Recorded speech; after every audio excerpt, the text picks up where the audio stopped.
Hey, good morning, everybody. Welcome to the channel. My name is Alckemy. Today we are going to be hopping into some sound design and hanging out. It's Friday. Um, yeah, I've been on this shite sleep schedule as of late where I've been waking up at like 4, 5, and so I figured that I'd get the day started early because I need to leave in the early afternoon anyways when I usually stream. So rather than not stream today, I'd rather go do that.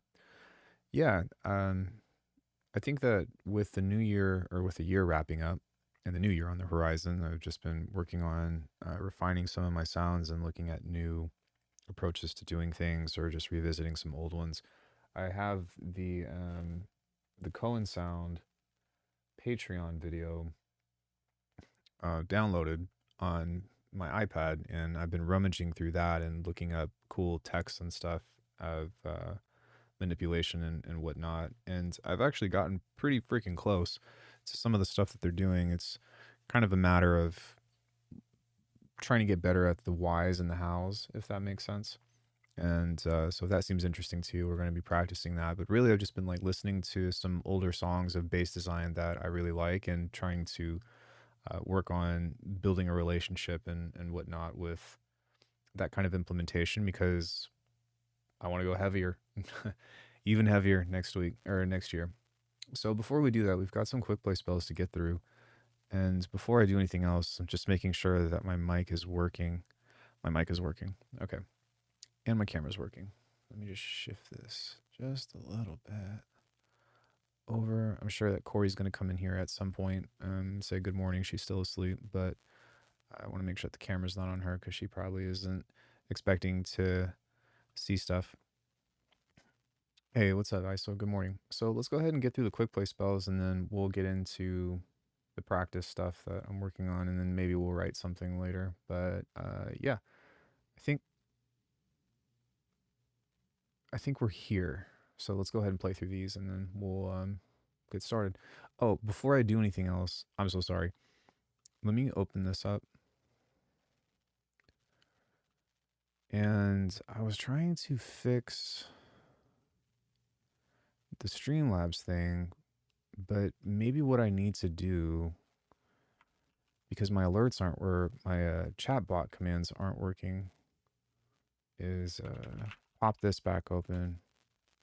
It's kind of annoying, and it is a bit important because I want to make sure that people can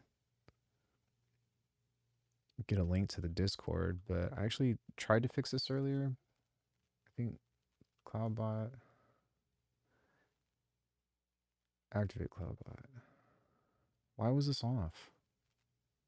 Does anybody else experience that where this just turns itself off every once in a while? Or now this should work. I hope this works.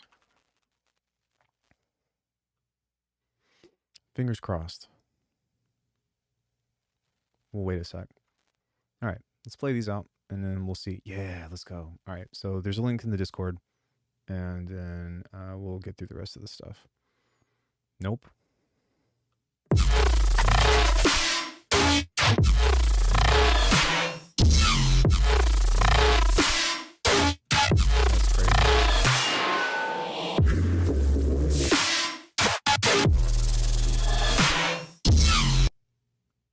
Wow, that was nuts.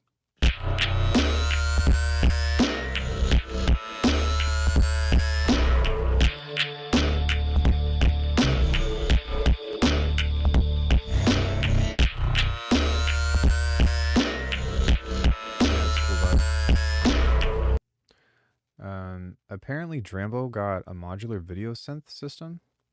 I'm not sure if that's in the beta or not. I'd have to check, but that's pretty interesting.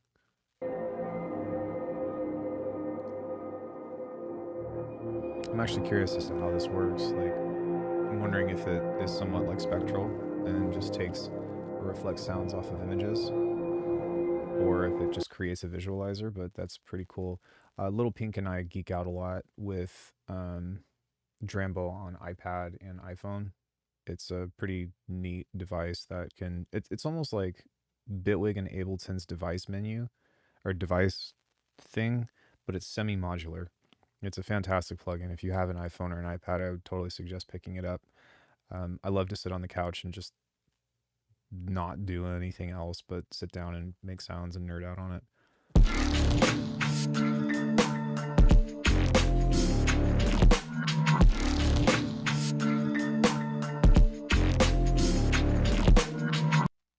Yeah, if this was not all sustained, this would actually be really sick. If it was like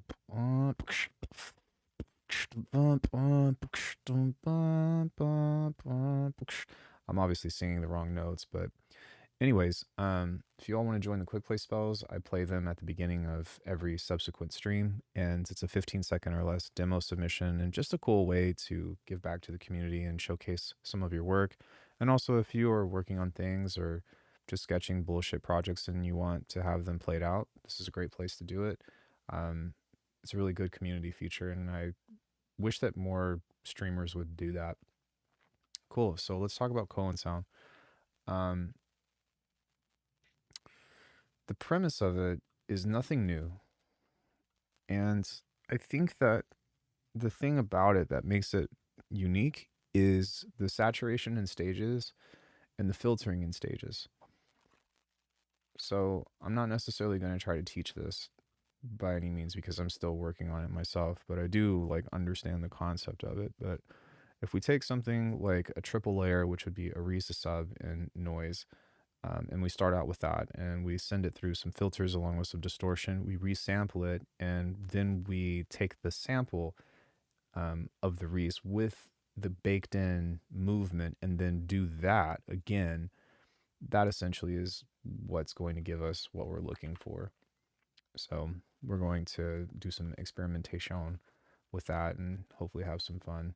I also, because Serum has the resample feature, at some point I am going to open that up and try to just see if I can adopt a workflow with that in order to get that.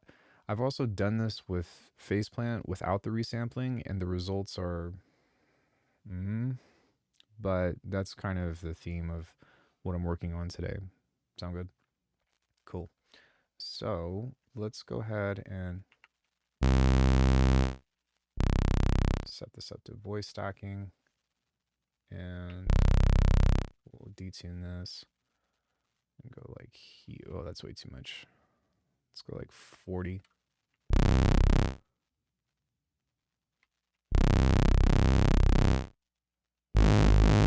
That's still a bit much. Maybe we'll do like 35. Have you ever used the most advanced sampler in Reason before? I've looked it up and it looks interesting, but I don't want to buy Reason Rack. And then also, I think I also have to buy the sampler as well. But it looks interesting. Okay, so on this one, it's just going to be a sub.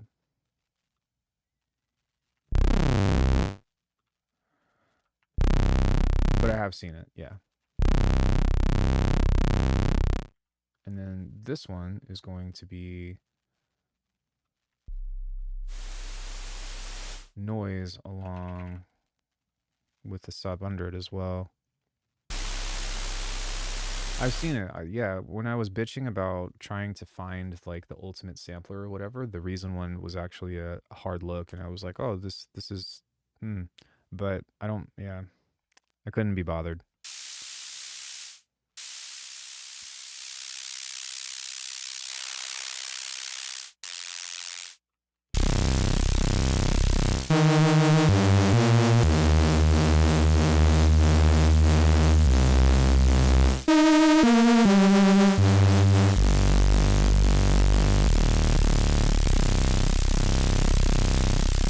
Yeah, it's kind of, what it is. It's just way too many tools.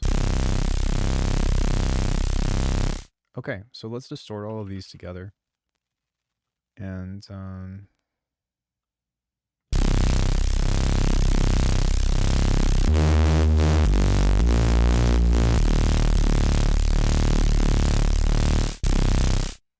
let's grab an EQ plus. And something I'm going to do in here is set this to just, I think I actually want to redo these for the most part. think I'm just going to have this set to some LFOs.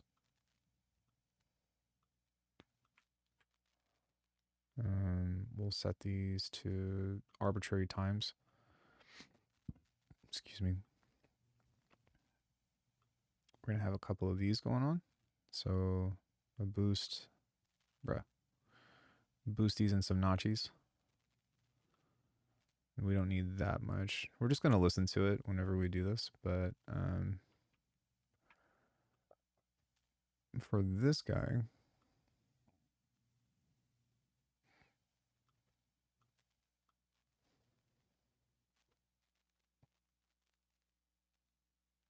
why is this moving so slow? Oh, because it's the wrong one, doofus. I was like, what the fuck?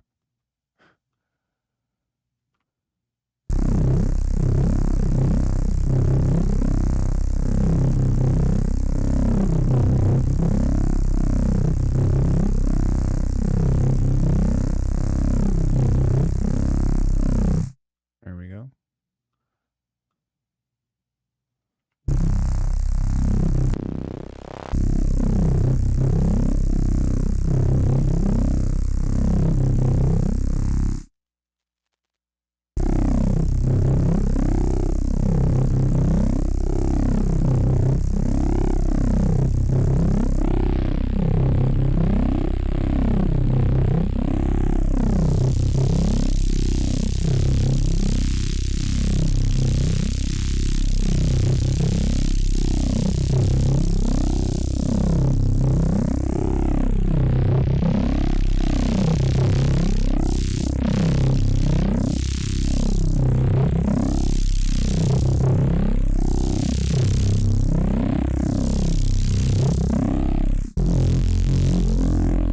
So do you see how this is already starting to create like the genesis of how all this stuff works out together?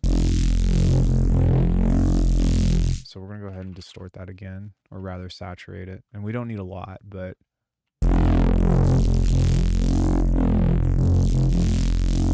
and something else that I'm going to do as well is I'm just going to EQ this upwards and just pull out the high end of this just a little bit. But one of the key components of making this work, do you hear the fuzz on top with the sizzle? That is one of the most important pieces of this. And one of the biggest things that I've noticed when in that video that Jim was doing was he wasn't really doing any low pass filtering, and that's why I was really fascinated. Do these sounds have phasing issues? No, they shouldn't.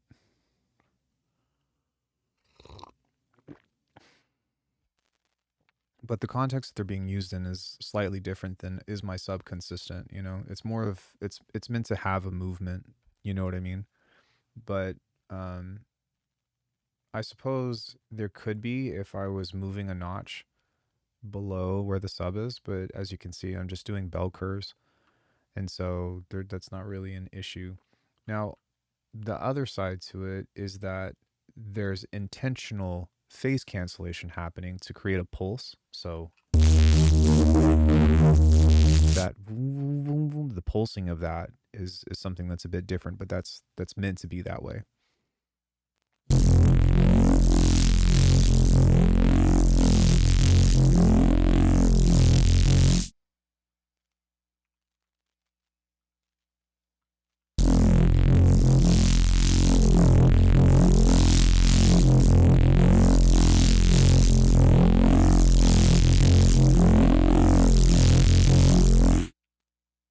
So that was stage 1, and this is just an F. And so now what I'm going to do is we're going to drag this phasing thing in here into this. And it's cool because I'm creating a library of these that are going to have a whole shebang, which is going to be pretty dope.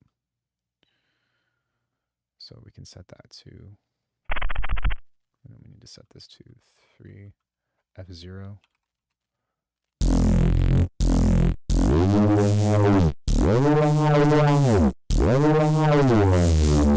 Now this is something that's the interesting part, is trying to find something with this that...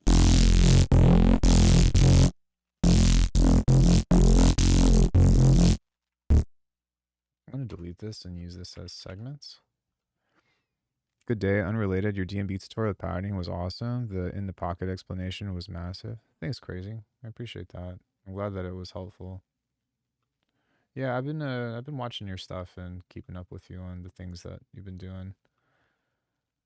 And it's also cool because I know that you use iPad, so I know that the stuff that I say is going to probably be a little bit more relatable.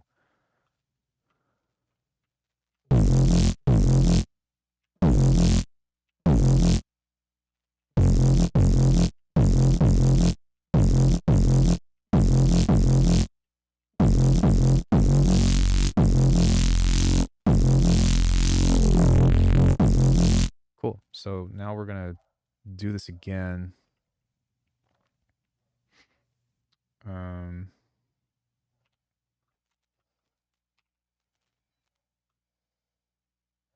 Actually, no. What I'm going to do is I'm just going to grab this, toss this in here, and then we're going to change it. Hey, what's up, Nate? Good morning. Doesn't Belen use iPad for drum design? I don't know. I have videos on that stuff, though, if you're interested. If you're watching, don't forget to wake up, the like button, and happy holidays. So down. Thanks, dude. Yeah, you guys should subscribe to Crazy as well. I like that you're not really trying to put a stamp on anything. You're just there and doing your thing, and I wish that more people would do shit like that. Messes with decay, real tight on snares and kicks. Morning. Maybe, I don't know. Messes with decay time. Yeah, I don't know. I could ask him. I mean, he's got the Discord, you know.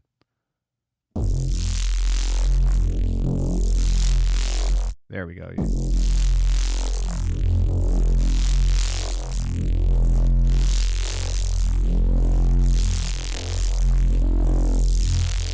Yeah, that's nice. Let's do another EQ. I suck at typing. It's okay. I've been there. A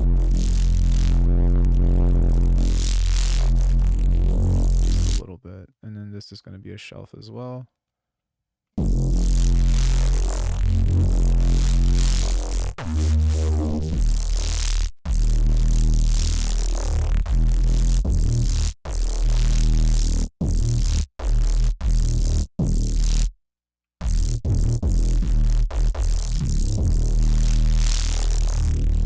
And one of the interesting things about this is once we have this, I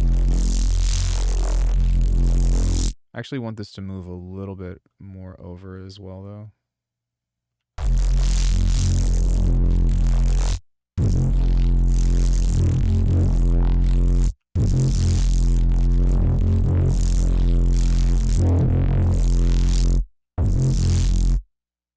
Okay, and this does need to be here because this is just...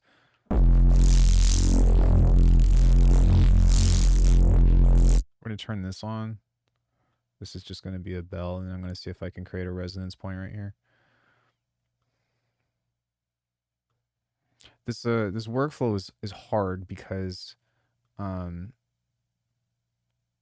it's not like the sound, you just make the sound and then it's ready. Like there's a contextual piece to this that you'll start to see in a second. That's very interesting, but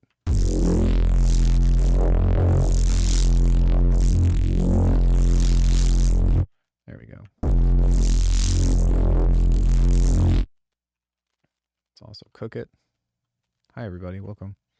And then what we're going to do is we're going to go into an effects split here, or effects 3.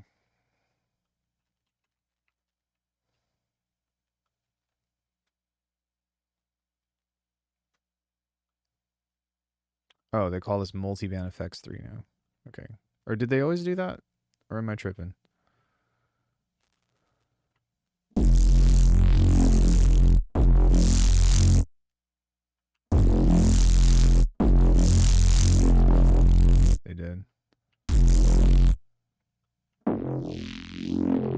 going to do is we're going to distort the mids now with something interesting.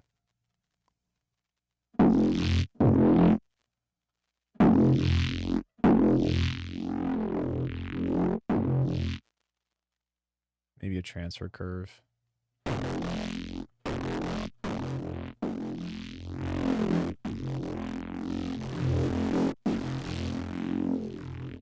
Maybe a different transfer though. We just really need, we don't need this to be bipolar, so we can just use the initial curve like this. Oh shit, hold on. Hey baby, I fed her. I know. Yeah.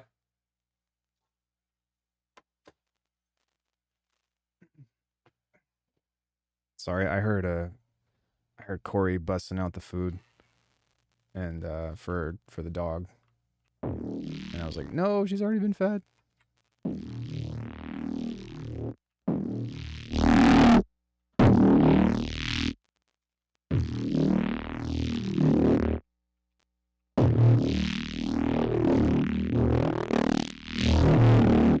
I'm sure Jersey's going to hate me because she doesn't get a second breakfast, but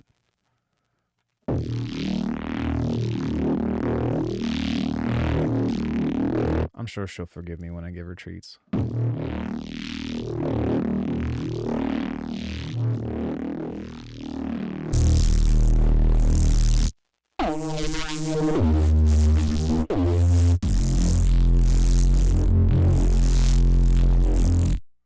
Cool, so that would be stage 2. Jersey's my dog.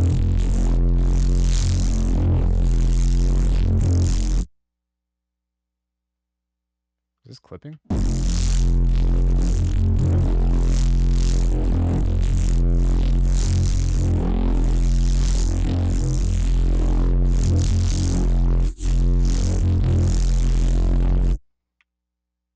Cool. So now, for the most part, the second piece to this is fucking with a few things here.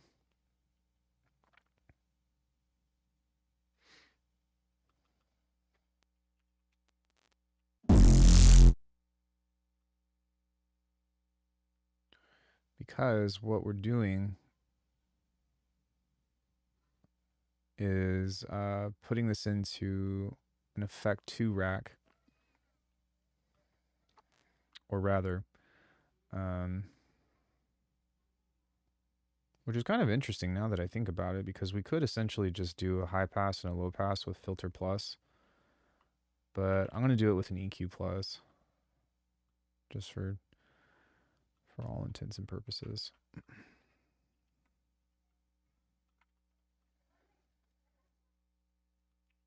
This is going to be a high cut. So we've got our highs and lows here with this. Send this into a clipper. And maybe I should have gone back and used an OTT, but it's fine, whatever. We can just do it here.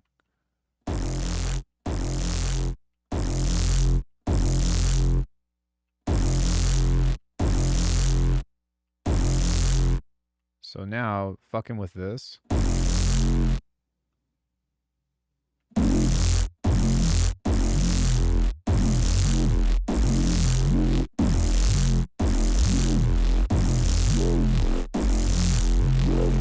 And having different things on here to automate is one of the characteristics of how this works.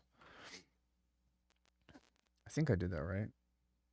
I have this project that I was working on. Automation, yeah. And I'm just going to flip over to this for a second because I've got some stages here of how I was doing all of this, I believe.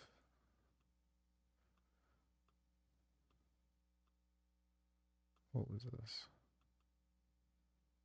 Vocoder / effects layer. Oh, that's a snare. Okay.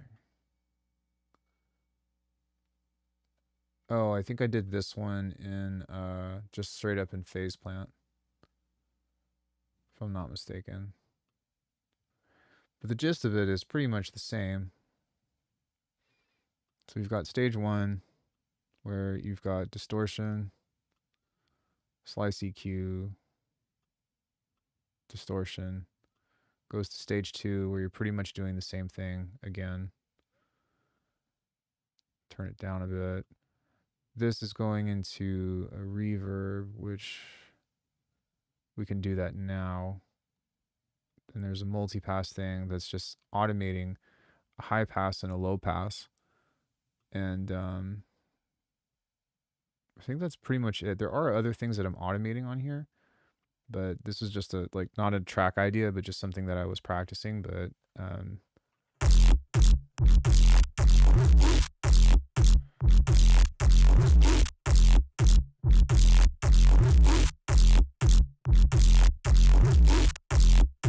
so you can kind of hear that it's got like the cool attack and the noise over it, but obviously not as good as.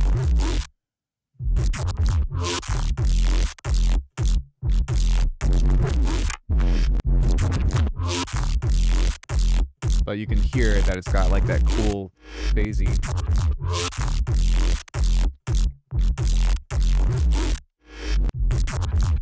And so that's kind of what we're doing here.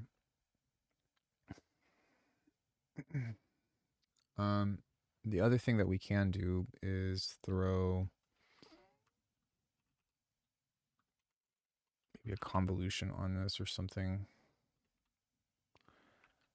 Yeah, there's been like a lot of the past week. I've just been really focusing on going back and revisiting like certain bass things, and it's been cool. It's been a lot of fun, but it's all just kind of for the purpose of like trying to improve the project engine is turned off. Improve the expressiveness of creating bass lines and focusing on making that the hype of the track, I suppose. And being able to do stuff, which I've already kind of stepped into with a lot of my other projects, but I'm wanting to get better at that direction. And so that's why I'm putting more practice into it, as opposed to just making neuro basses and stuff. I'm like, all right, how do I find stuff that helps create more interest, or I'm at least experimenting with the workflow aspect of it, because usually what I do is I'll make something in phase plant and then I'll just create a variation of it and then a variation of it and a variation of it. But practicing, having something like this is interesting because it provides more in the moment context to the project. Okay, fucking. Did my computer just shut off? No. Dude. Oh my God.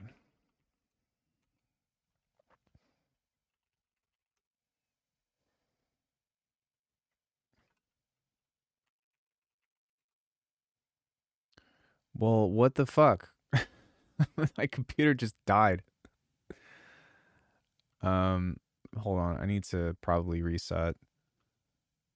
Yeah. Is this okay? The camera's still working. Just took a huge shit on me. This is I was hoping that the beta would be a little bit more stable, but no, it's not. There's the beta version. It's been kind of buggy. Yeah, the beta version has just been not kind to my computer. So it's fine. We can do it again, but let's do it. Well, let's do it again this time, but in the context of Serum, because the interesting thing about this is that it has the internal resampling built into it. So, what we can practice with that is going into this and moving everything into like this. These two go into the spectral, and then adding that back and whatnot. So Yeah. Reese, sine wave.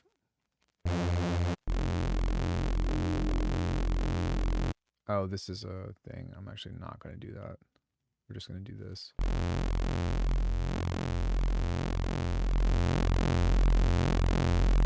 Let's turn the noise on. And what I want to do with the noise is send this into filter 1. Just going to go to filter 2. Sorry, let me make this bigger. Here we go. Same thing. Main filter. This will go to filter 2. This will go to filter 1. How do you have the oscillator be set to cycles and not octaves? Right click and go to mode, and then you can change it to whichever thing here.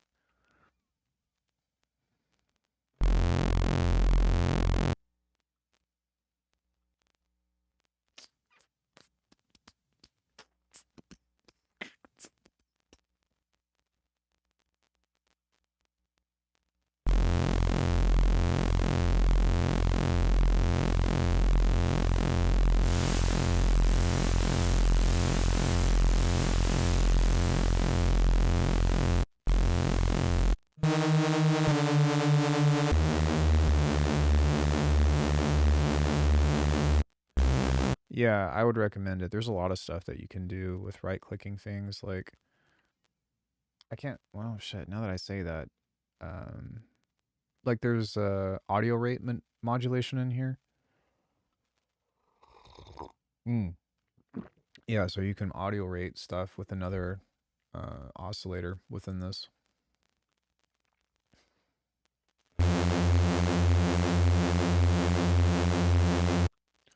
We're going to set this into overdrive.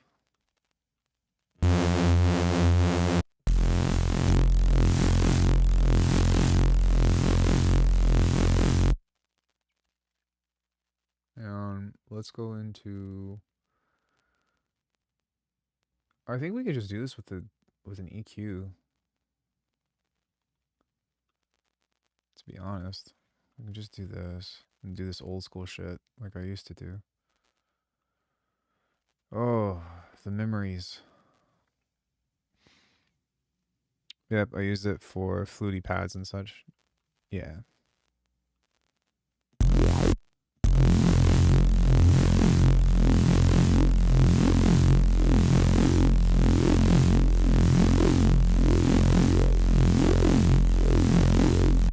Damn, this is old school. This is like Comprehensive Guide to Neurobase 1 back in 2018. So we can actually duplicate this. I know, right?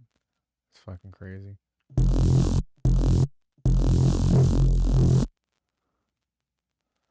don't think that I want it to be that fast. We're going to set this to a Hertz value instead.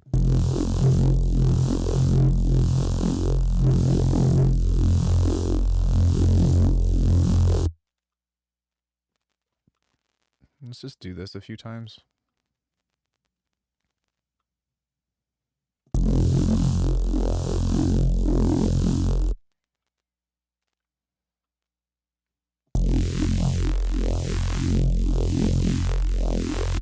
And then we'll pull up another instance of distortion.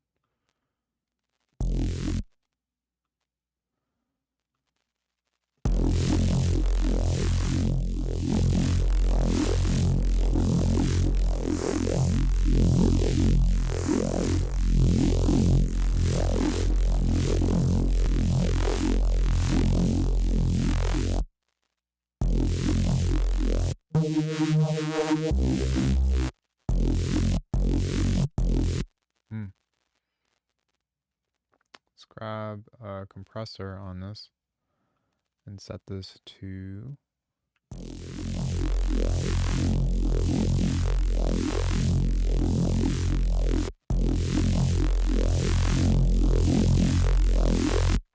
that you can add many of them instead of one from each straight up serum. Yeah, my thing with that though is I wish that you didn't only have to have one instance of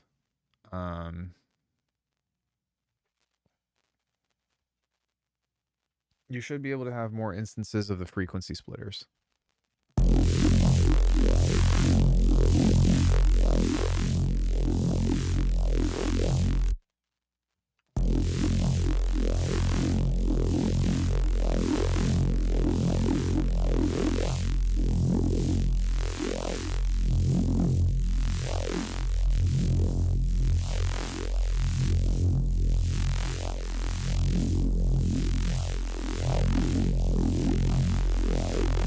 Okay, so we can just save this and we'll call this KS stage 1.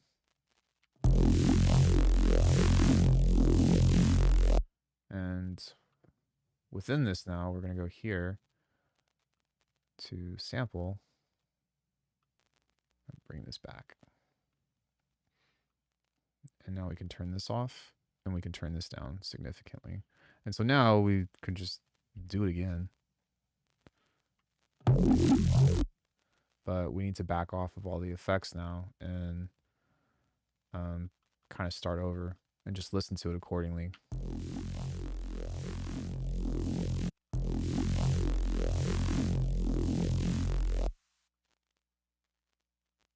Okay, so let's go into the low, mid, high. And on here, we're going to add in an instance of distortion. We'll play with different types on this. I wish that there was a solo button as opposed to just a bypass. There might actually be, now that I think about it, but it's not obvious if there is.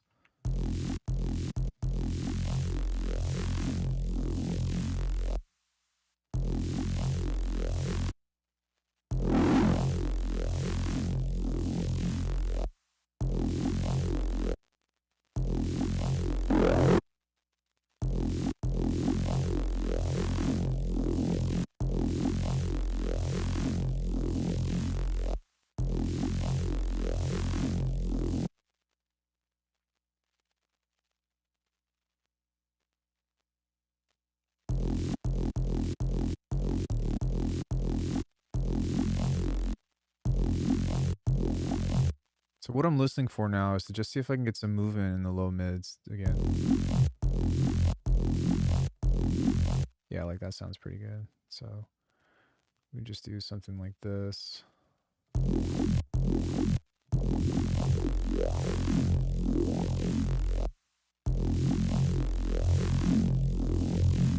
we can do this. Move this here. Move this here. Oops, I did not want this to be...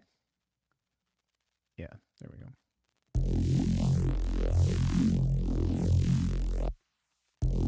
Let's duplicate this. For this one, we're going to move this somewhere else here. Change the mod source to something different.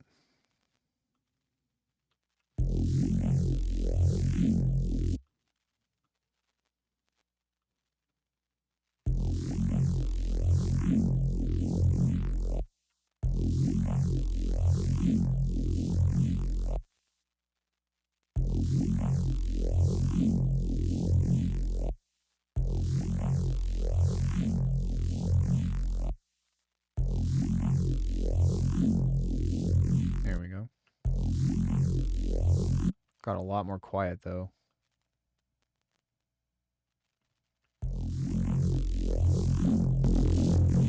Hey, Stereotype, what's up?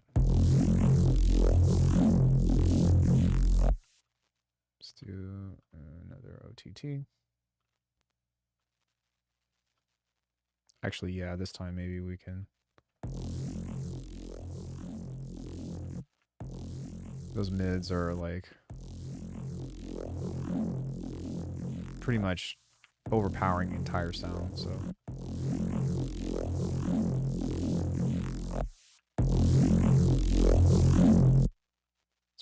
up?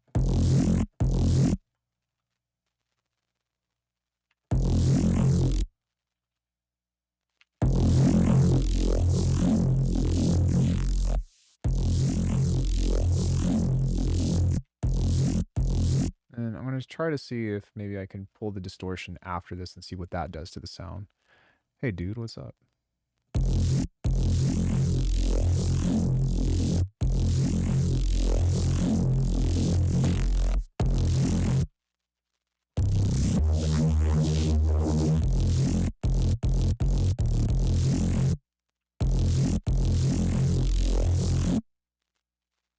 Normalize this.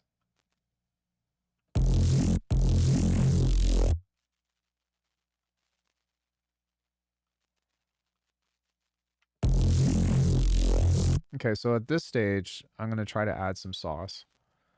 Because I want this to do, like, or rather it can do some other cool and interesting things. And so it's a cool place to try to implement some experimentation. So we can set this to the SFV filter. Oh, excuse me. And we'll edit this and just create. God, I hate the way that this fucking thing works. We're just going to create a formant on this. Kind of like so. And we'll see what this does whenever we move the cutoff, if anything interesting.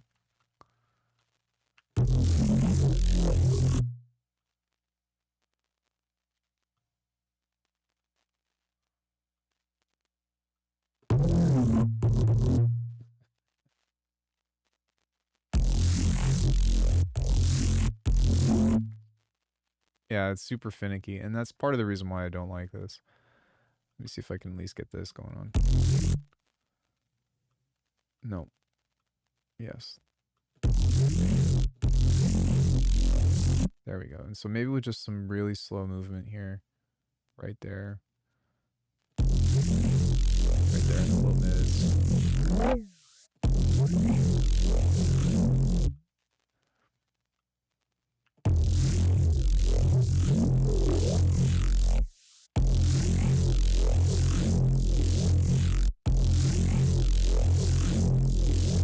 That's pretty cool.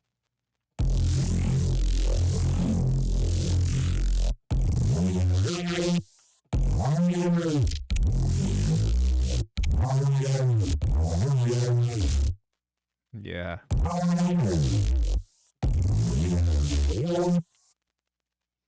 Okay, so we want to set this to loop.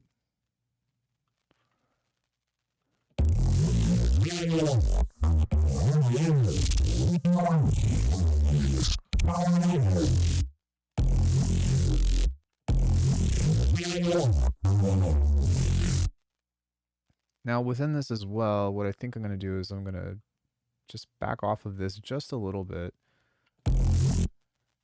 And is it just me? Yeah, I think it's just me. I feel like this is very quiet.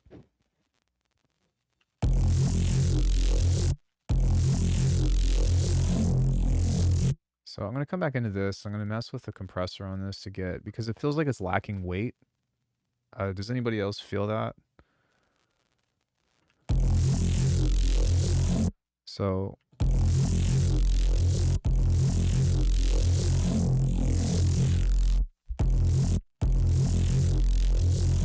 just going to mess with this a bit, sorry, and just see if I can.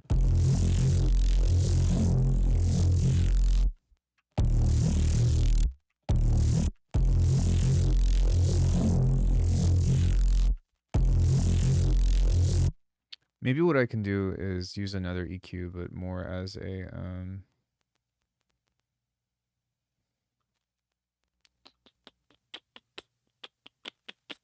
maybe as a balancer, and I don't think that it necessarily needs.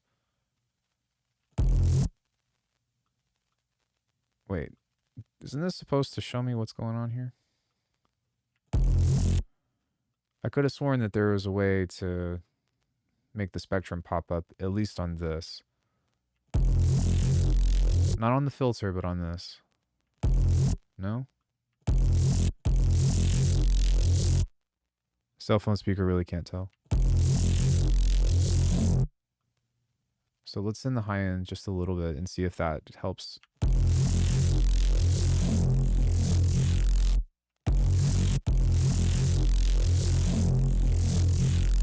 I know what to do. We're going to put a convolver in here. And I think that part of it is that it's just it's mono, it's so mono that it's not really having any presence. But I think that if we put just some really small reverb in this, and this is part of what they do as well anyways, but it's also shit that I do, but you know what I mean? It's so weird when you start looking at someone else's process and you kind of like throw away everything you know in order to try to learn what they're doing, and then you come back to it and you're like, wait, I've been doing this shit for years.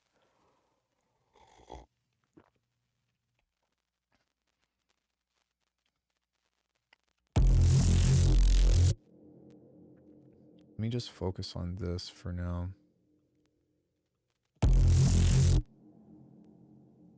Is this bypass even working? Or is it just playing the entire signal whenever...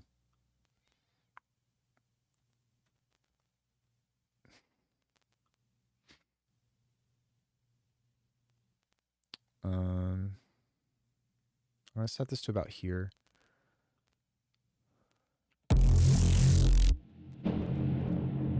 Okay.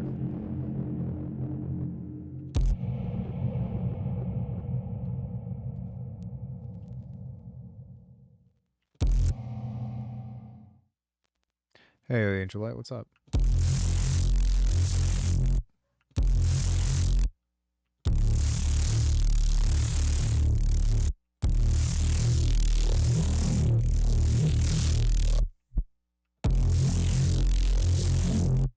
Yeah, that's starting to sound a little bit nicer.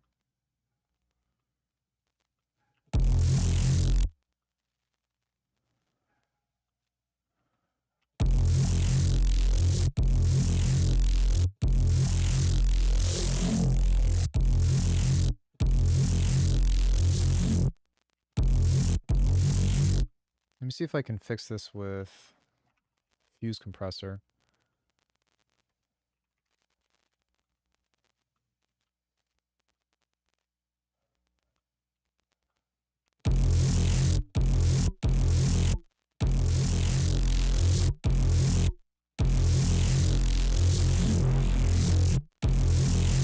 Yeah, this is like one step away from just being straight up noise. It's pretty funny.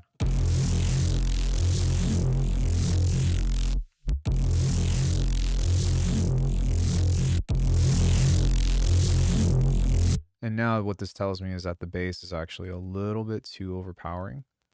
So I'm going to, back off of this just a bit.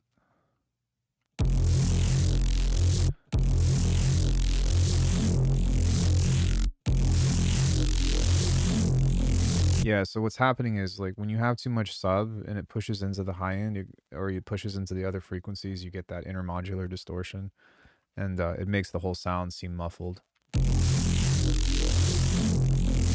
But do you see how much more clarity we gain from that? Now it's too harsh, but that's interesting.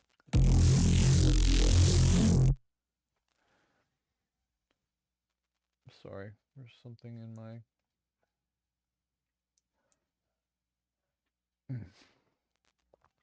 All right.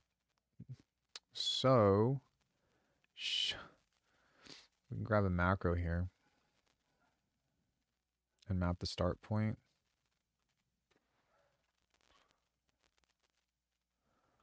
Maybe up until this point.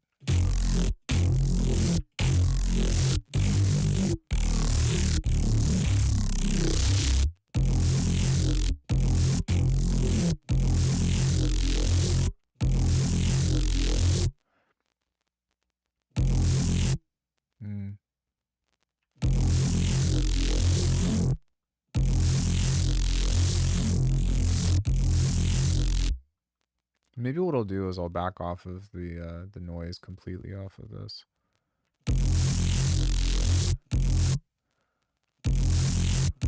Because that tearing sound is cool, but it's just a bit much. So maybe I'll just compress it down a little bit more.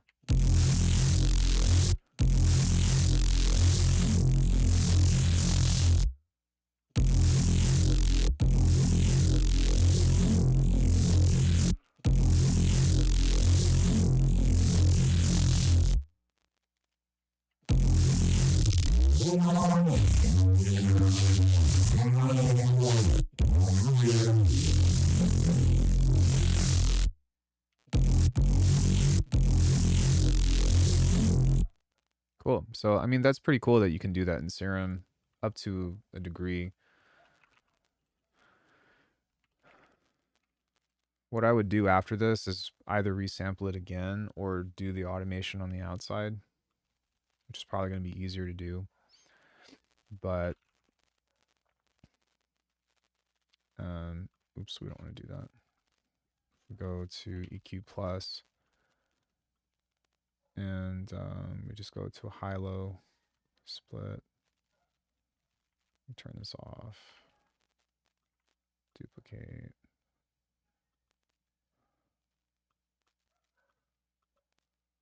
Wait, what?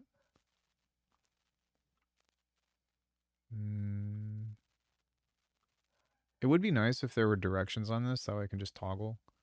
Or if I could like use my mouse wheel to scroll. But within this, playing around with this kind of shit,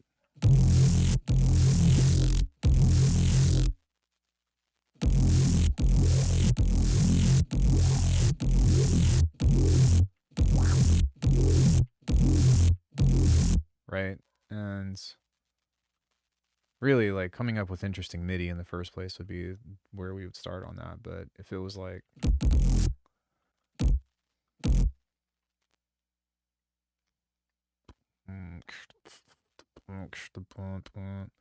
you know,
cool.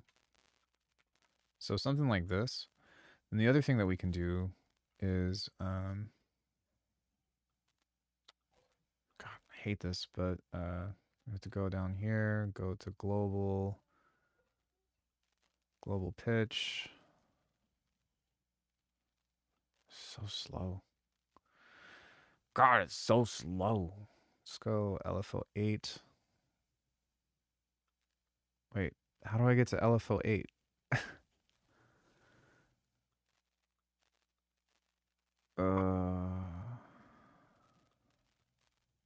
How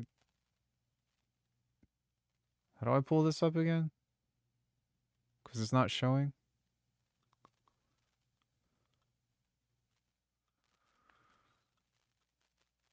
Fuck. Whatever. We'll set it to LFO 6.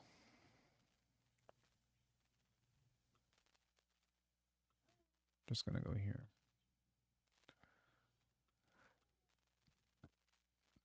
Excuse me. Be like 5%.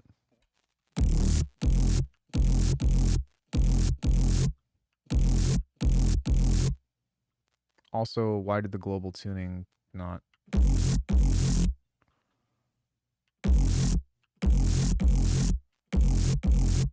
Okay, so we've got this automation.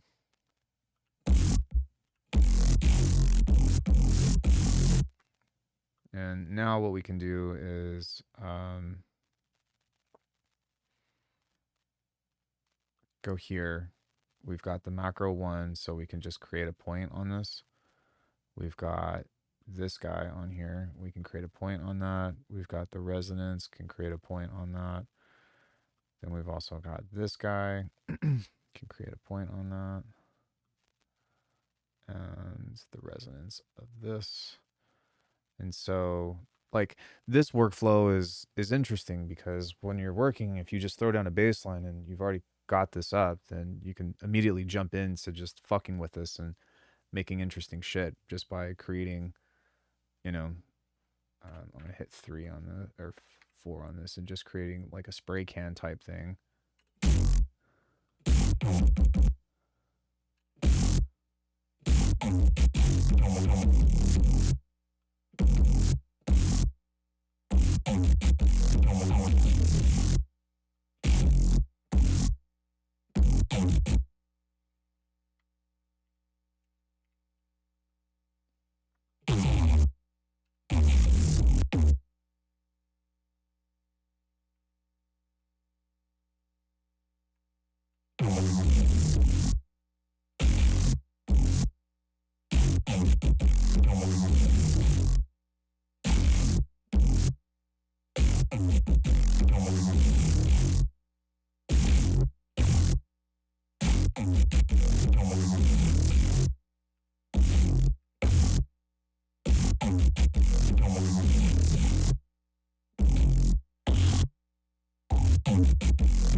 The other thing that you can also do with this that I found to be really fascinating is automating the mids, highs, and lows, which we'll do here in a second.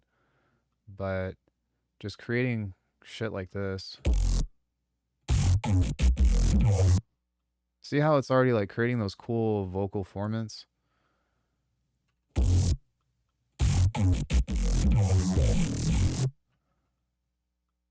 Which I find to be fucking cool, but like I don't think this bass line is anything special, but you see how this leads from like one thing to another, I suppose.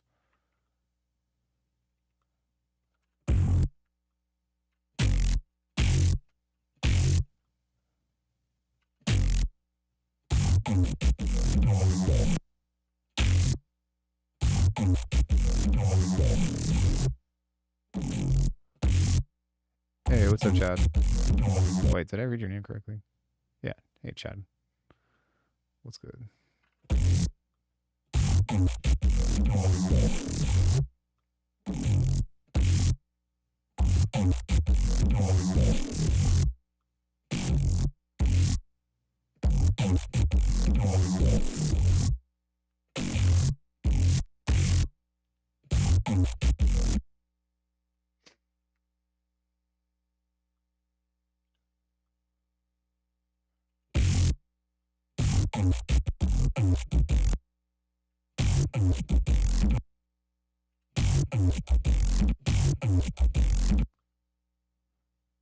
Like this would be sick to be like da-dun, da-dun, dun.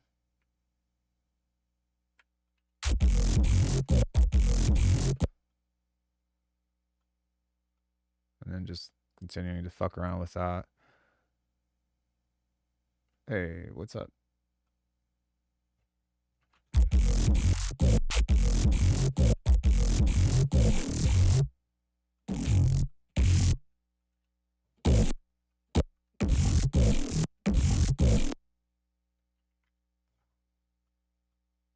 Wait, is that Wiggles?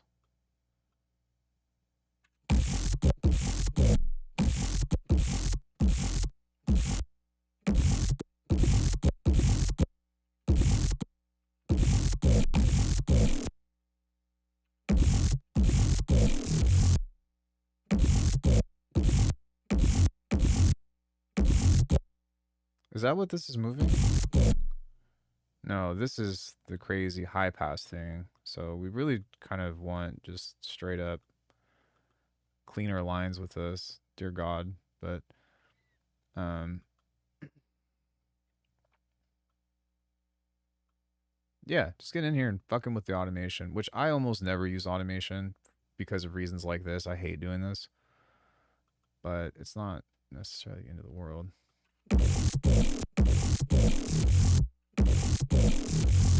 The other thing is that it's really difficult for me to keep track of what is what.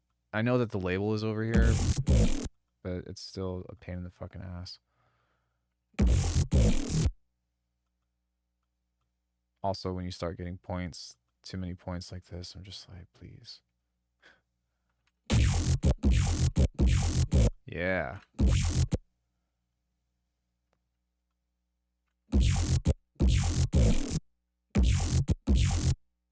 Should have different colors for each parameter. I agree. That would be really helpful.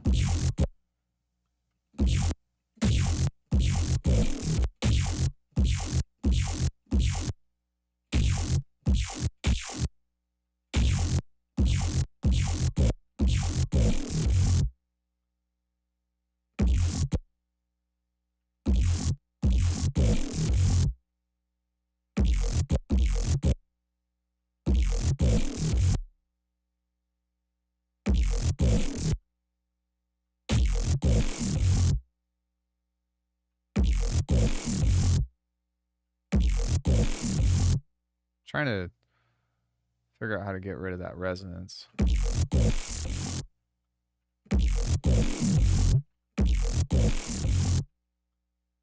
What is this? Effects layer. Oh, band 7Q. Okay.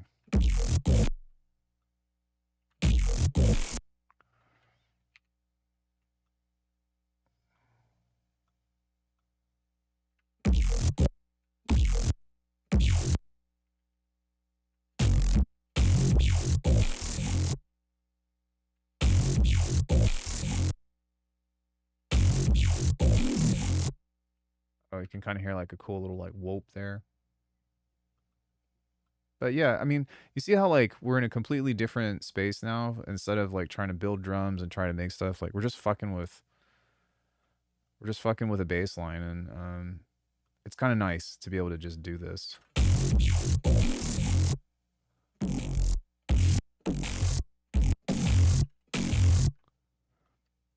And that's part of the reason why I was interested in trying this, because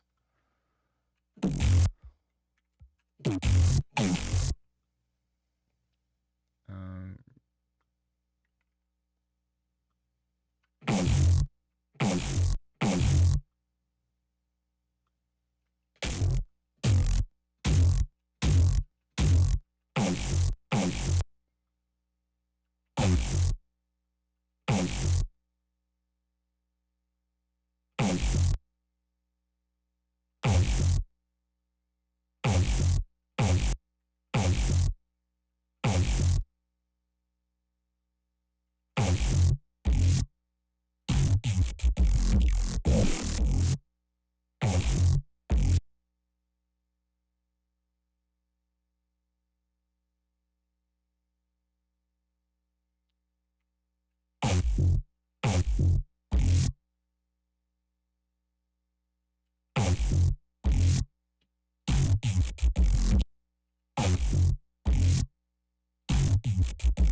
you know, so I mean, yeah, this is pretty shit sounding, but you see the process behind it, and it's interesting, anyways.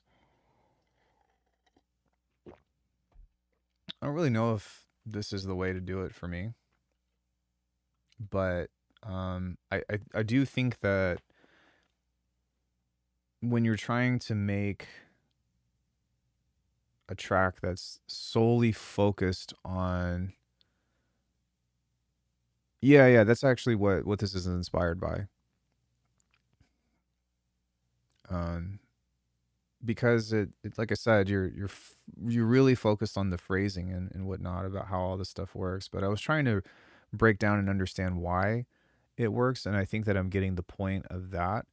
But the actual The concept of it, I think, is pretty strong for doing that. But um, there's so many things that I think that have to work in order for this to get the results that I'm wanting.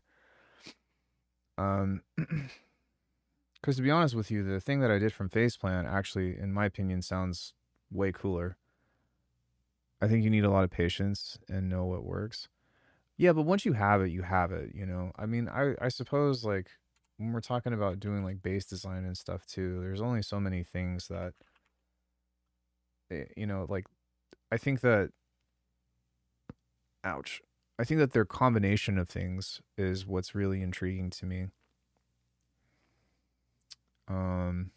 But we could still set something up like that and still have it be cool and whatnot. But I was trying to just look at what their approach was to their timbre and whatnot. I think that what was really the most fascinating was that they did not do any low pass filtering. That was the big one for me. They also only used a single stereo effect, except for in post, which was well, they did it like after to like add cool detail and stuff, but over like the main sound, it was just distorted reverb, which that was really, you know, and that's just for that particular instance, but it still sounded like them. It still sounded the way that it sounded like their signature, you know, bass without all the bells and whistles of, like, you know, frequency split, chorus, flanger, you know, whatever. And I found that part to be fascinating because it was really just boosts and notches. And it was intentional, but it wasn't as precise as I thought it was. Like, if you all ever see me make my monster basses and shit, I am so precise with, I'm exaggerating a little bit, but I'm relatively precise with how to get shit to talk like this. And I have to listen to it because if I don't, it doesn't work out the way that I want it to. But when it comes into making sounds like this,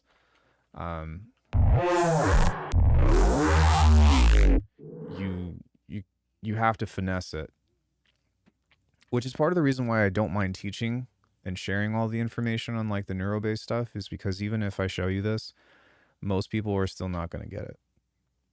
And I don't mean that like, oh, it's so sacred and, you know, whatever. It's not that at all. It's more of, you have to put the time in to fine tune this. You know what I mean? Like, the amount of practice that goes into this is like fucking hundreds of hours, if not thousands of hours. This is Bitwig Studio.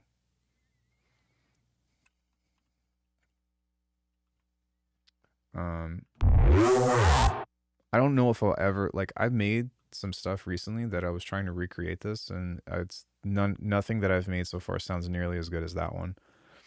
But yeah.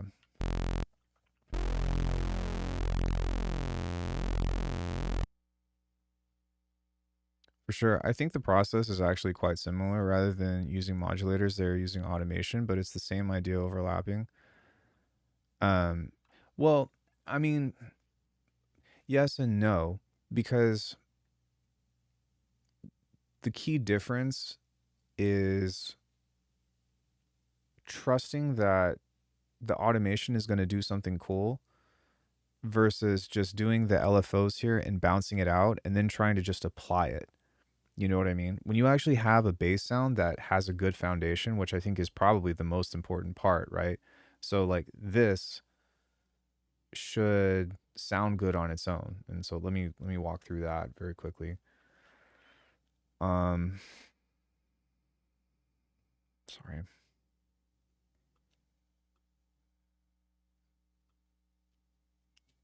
I would like to say the excuse that I'm still waking up, but I'm pretty fried is what it actually is.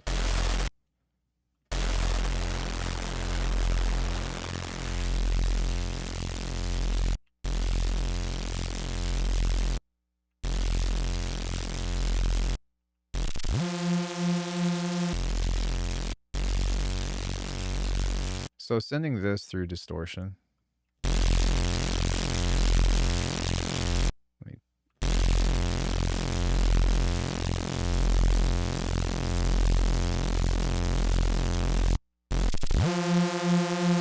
this should be usable from the jump.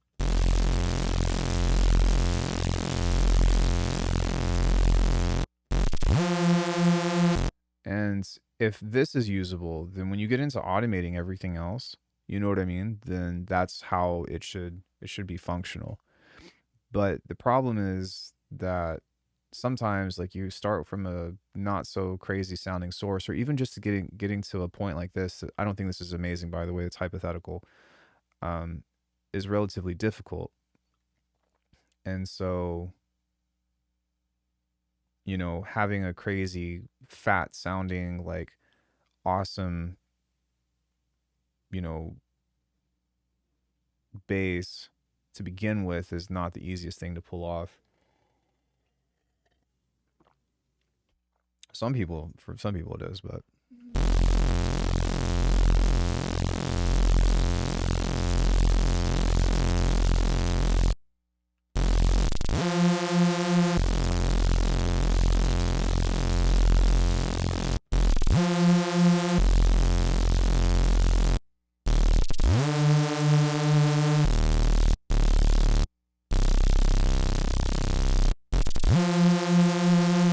there's also something to be said about really trying to pull out this and make this prominent.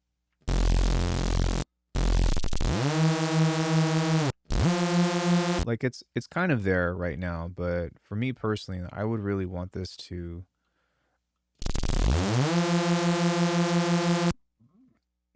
like just a little more.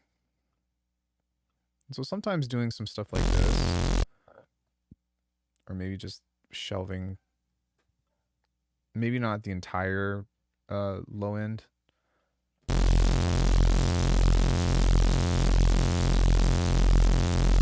But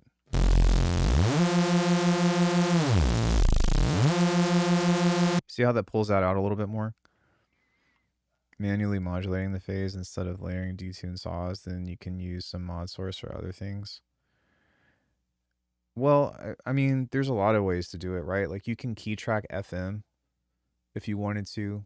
Um, you could just LFO the volume if you wanted to. But that's part of the reason why I use Polymer a lot, actually, is because the the pulsing and the engine of this is so strong. It sounds really good.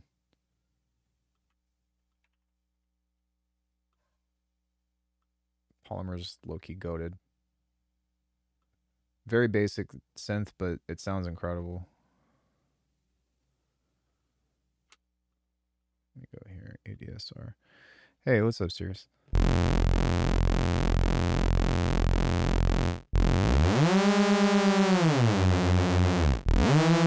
That shit is so fat. Like, yeah, that's a great place to start.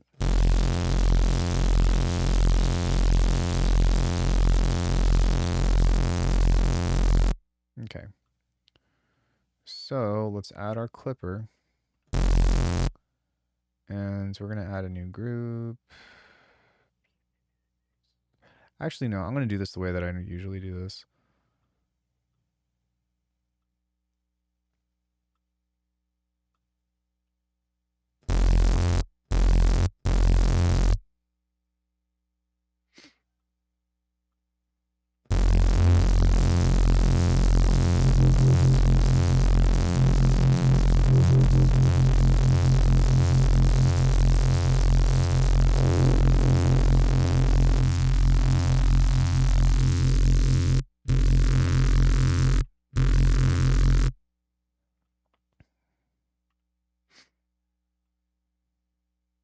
So what I usually do is just set up an LFO on here that does this and then change the pattern. Hey Tech, what's up? But what I could also do, or what I could try, is to set this up via macro.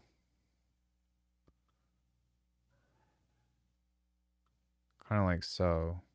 And have them move together in a way that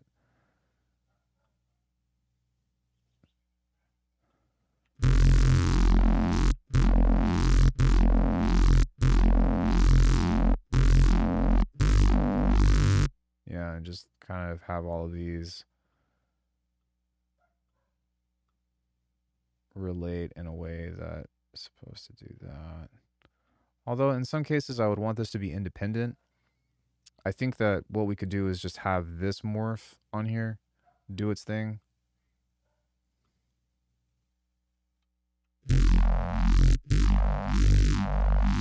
Right? And then what you could do instead is have macros 2 and 3 be in snap heap. Kind of like this, and run that through your low pass and your high pass. Kind of like so.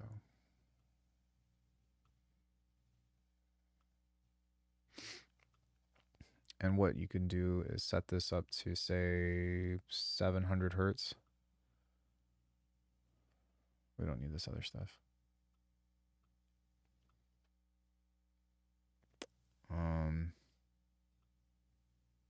You can run this. You can run that. You can run that. And so now you've got these other macros that you can control that don't necessarily, yeah, we'll set this down to like 80 hertz and then pull this up to like 700.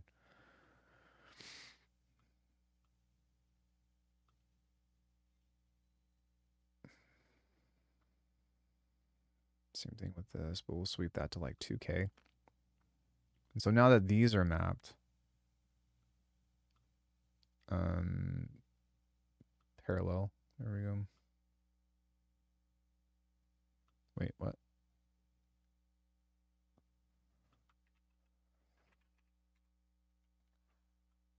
You have to do that, otherwise it's not going to pop up.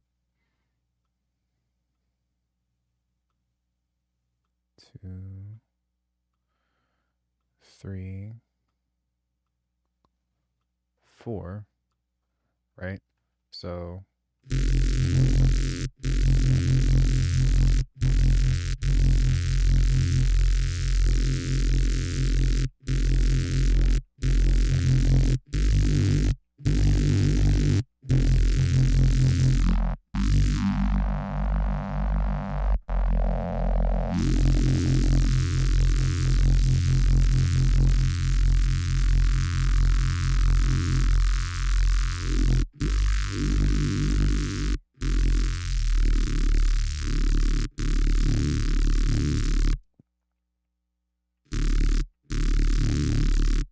I think these need to be a tighter pull.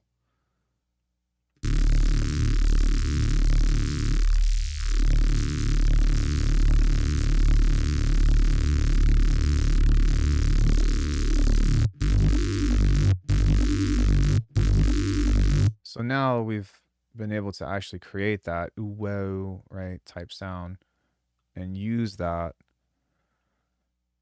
to be able to do that. Well, I mean, and that's kind of the point, right? And that's kind of what they were doing, was they were setting it up in such a way that gave them a bunch of macros to fuck with. But in this particular case, we're just building it out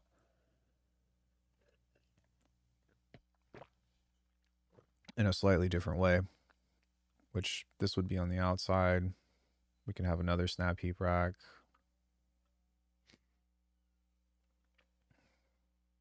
Convolution. High pass.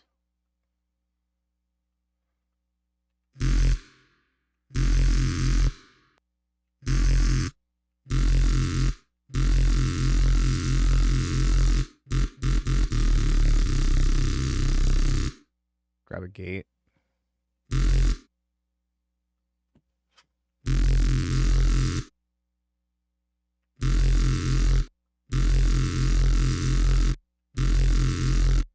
Change this out.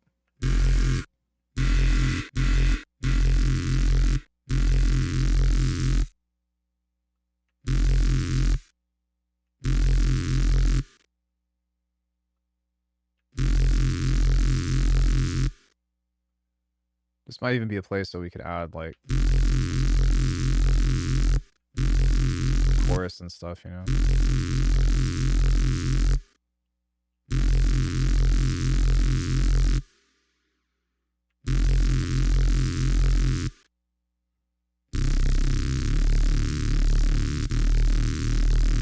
So now we've got the thing or whatever. But what's cool is we've got options now. So if we wanted to just do an LFO to just get it to move, then we could.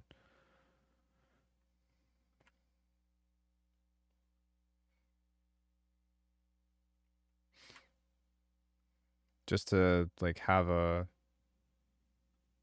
use case scenario.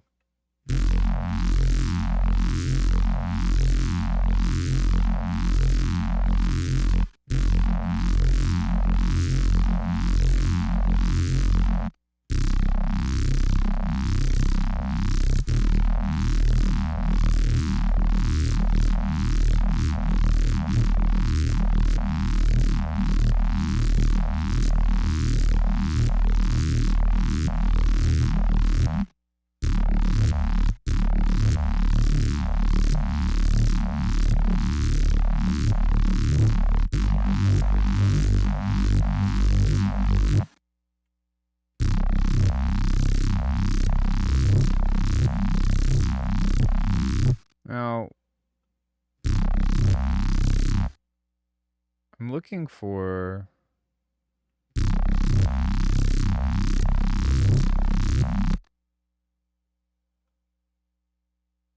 macro 4. That's being modulated by this dude.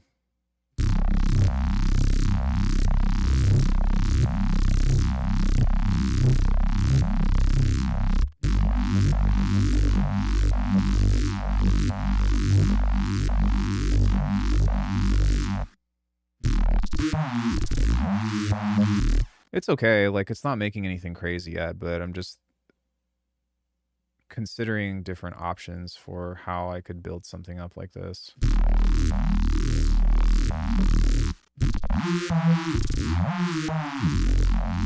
Yeah, like in theory it's okay. But we'd obviously want to do a lot more to it, so let's go here, let's go there.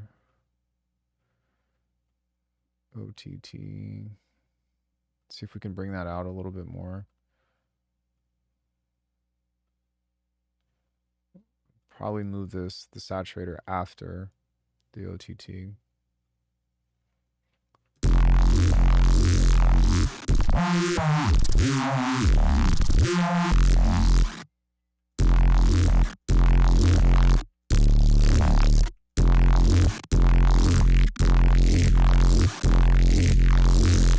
See, I mean, you can get a similar sound without having to necessarily do the resampling, but it's definitely fun to set up this control in macros, even if you use it with automation instead of LFOs. Well, that was kind of the point, right? I was trying to set this up to be like the best of both worlds.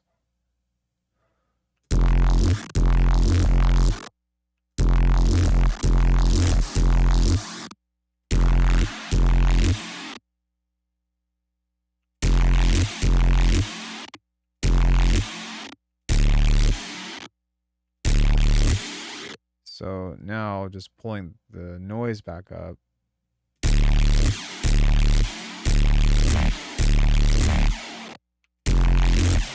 We'll go back into the reverb part and push that down a bit.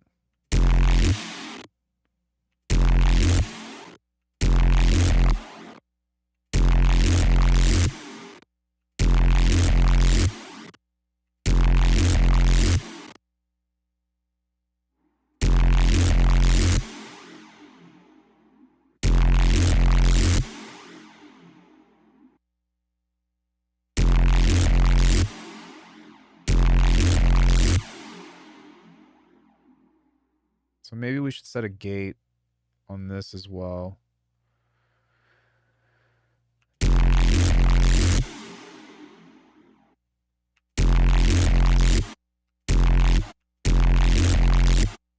Yeah.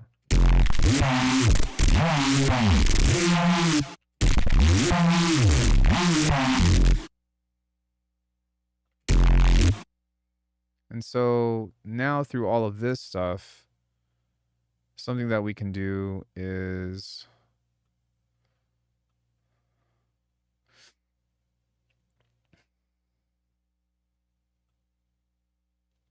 play with this, which we can adjust the mids and the highs and all that other stuff through here. If we wanted to, we can begin to color the sound more as well. If we wanted to make it like more morphy, so to speak. But we have 3 macros left that if we don't um,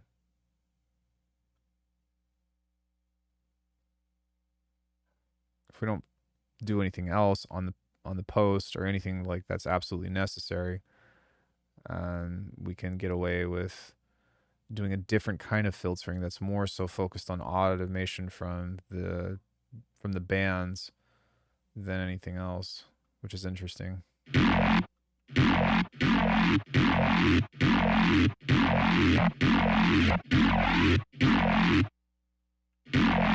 I mean, we could do other shit too, where we can have a combination of both.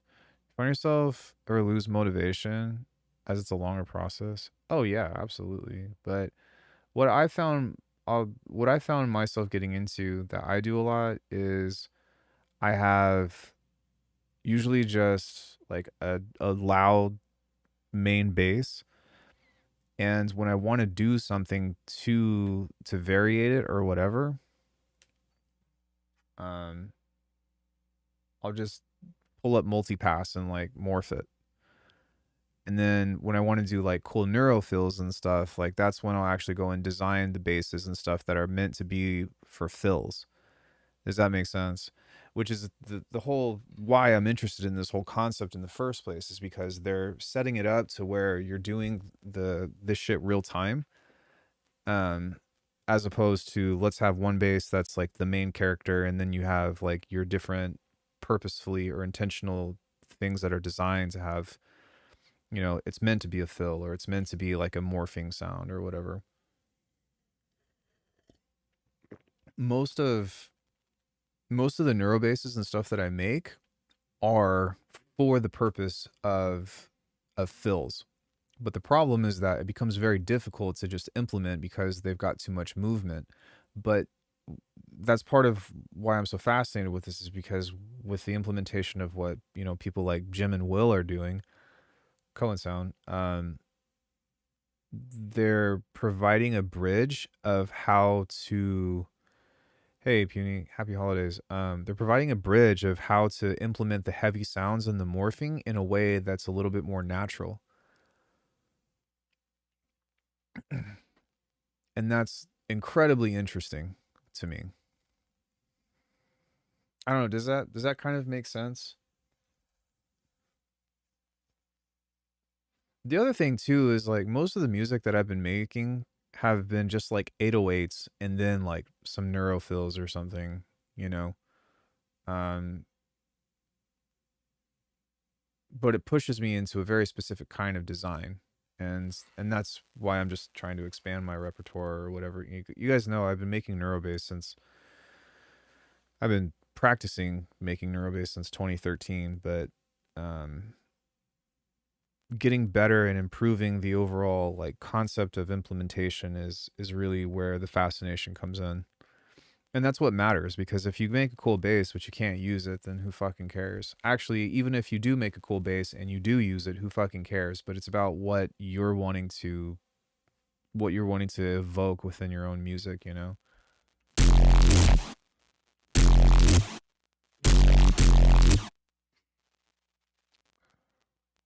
So, yeah, I mean, the cool thing now is that we've got a combination of all this shit, and I'm curious to compare of setting something up like this to um, the former that we were doing,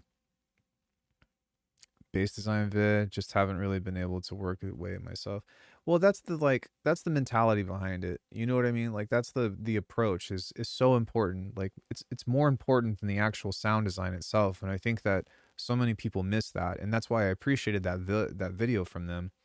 And that's why I appreciate, taking lessons from people like Chi and Cage, is because they taught me how to do all the things, but where I really got the most value was they sat down with me and they were like, this is how you look at this. This is how you this is how you think about making music come together like this. And I think for me, that was the hardest part, trying to figure out by myself, because I was like, where the fuck do you start? You know? Like most people will try to throw some drums together and then pull up Serum and think that they're just going to, you know, like hit a couple clicks and they're going to have a crazy fucking bass. And it's like,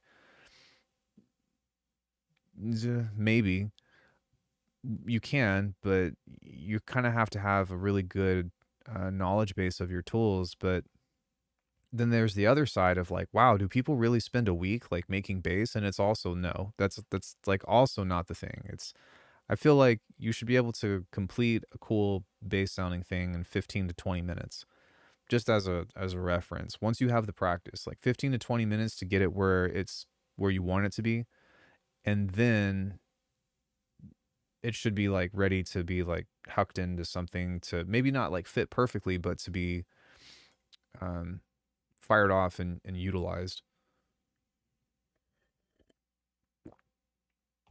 At least in my experience. If I'm like locked in, I can make a bass in 5 minutes that I'm happy with it. I'm like, yeah, this is sick. But you know what I mean? There is definitely something to be said for what we're doing now, which is why I take the time to do this kind of stuff. So that way, right. So that way, like I can experiment, and that way I can try stuff that I normally don't do. But when it comes into um, this workflow approach, the actual making music part, that's like these neural pathways that I'm trying to build and have this better understanding, because it's going to help me write better bass music, you know? Don't stray away from those 1 hour sessions to make absurdities. Yeah, of course. But that's, I mean, that's the, what I'm talking about. Long story short.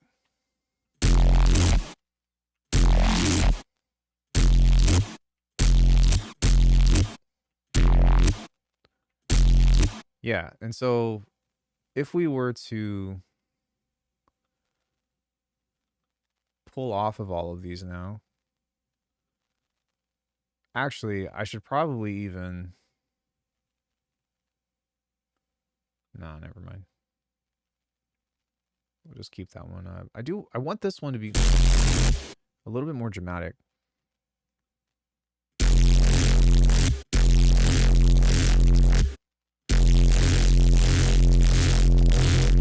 This one to be more dramatic, sorry. Where is that? It's here.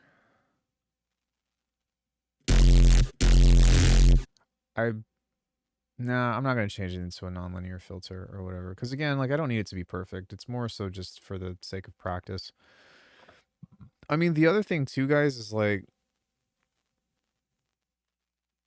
you also have this, which is pretty fucking crazy. And sometimes just automating this can get you some cool shit. But I think that the finesse and stuff that people like Cohen Sound have is again a lot more intentional, as opposed to just like, let me throw Morphe Q on there and then like more like do the thing.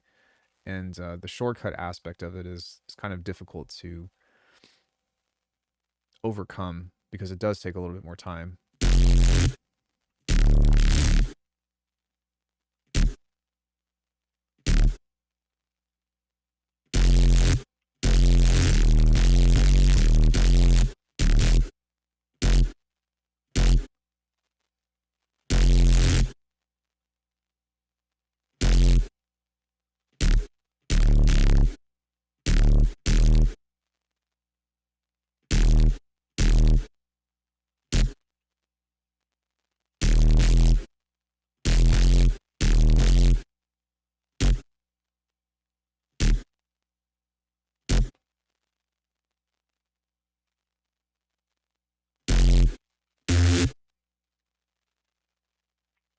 That bass had the nastiest burrito known to pee.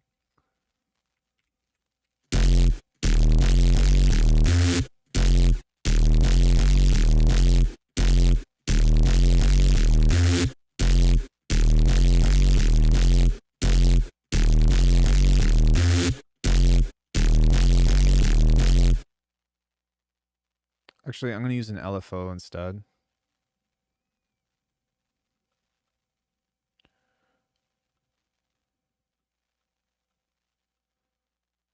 we're just going to do this.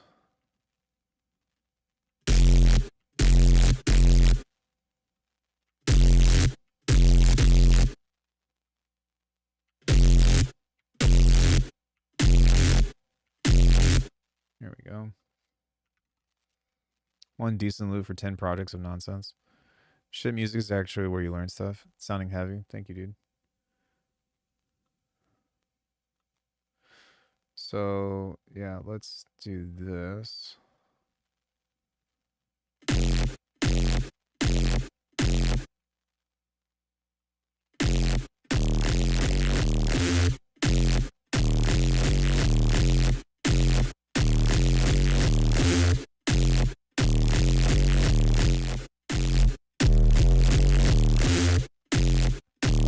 I actually really like this, so we might even want to automate that.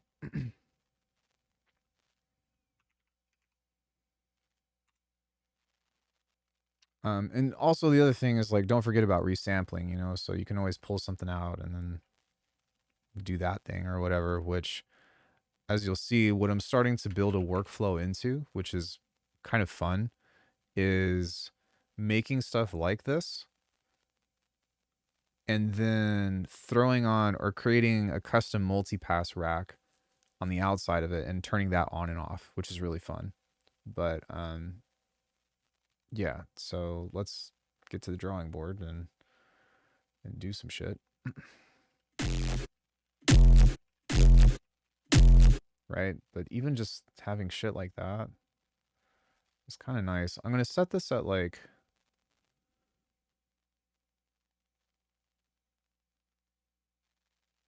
there we go. Now we can hold 4.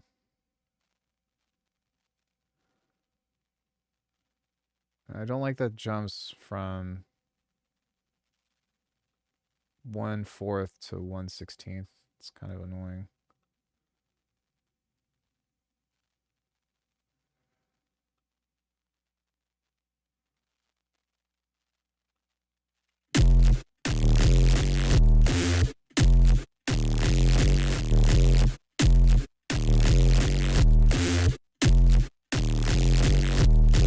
See, like, even just automating that was such a huge difference to the sound, which is, yeah, really interesting. Workflow question. I bounce a lot inside projects and would like all these bounces to accumulate in a library, just like with rolling sampler. Do you have any tips with that? Are you in Bitwig?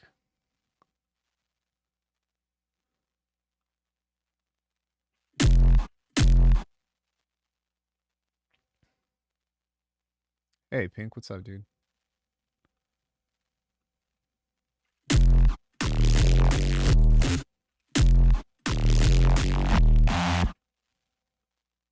Why don't you use the master recorder?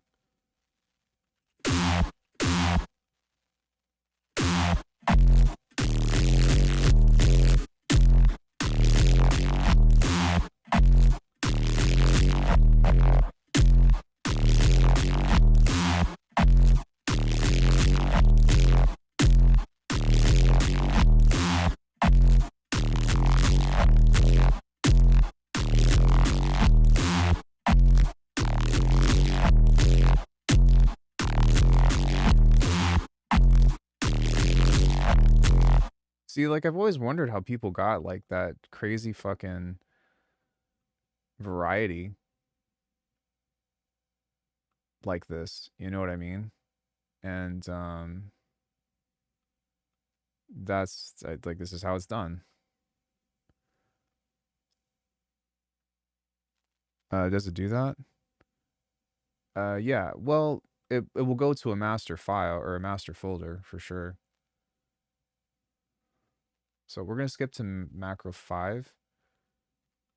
And I'm going to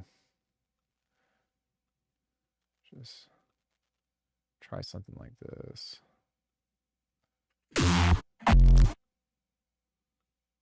But yeah, getting that like crazy sub sound of just like the fat, you know, is pretty interesting.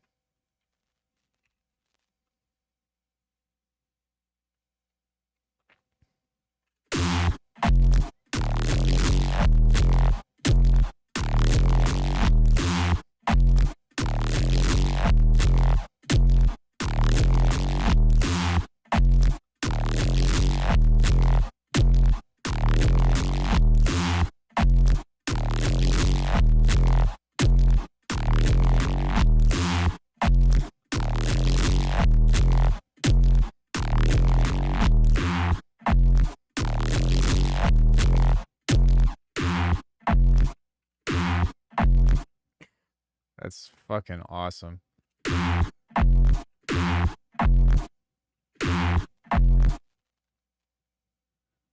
Oh, also, we've been doing this with no mids. Interesting. Pretty cool how the reverb gate kind of sits in the pocket. Yeah, from the gate, right?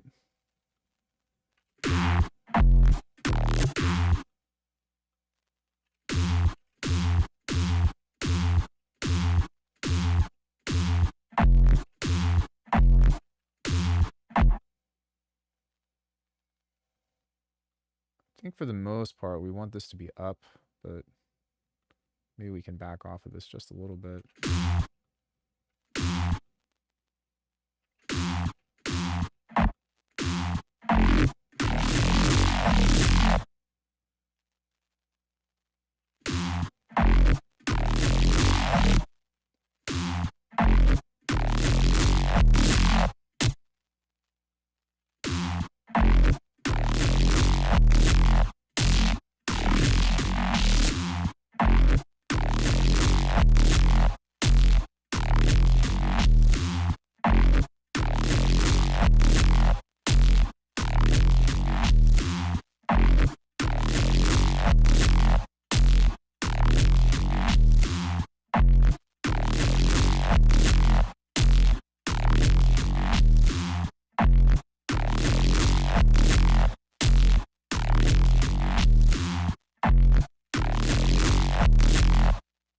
Right? So,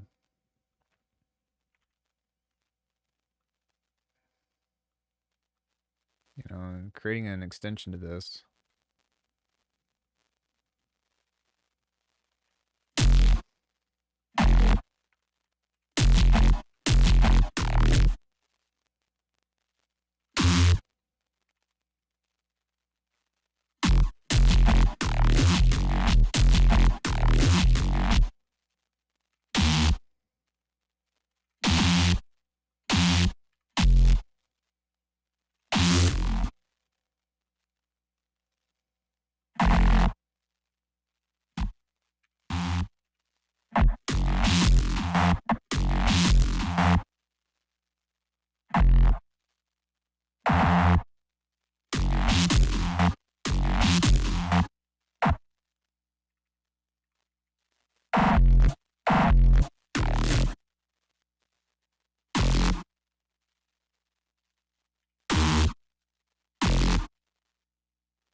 Hopefully this is selling you all to go subscribe to Cohen Sound's Patreon, because I mean it's pretty fucking cool.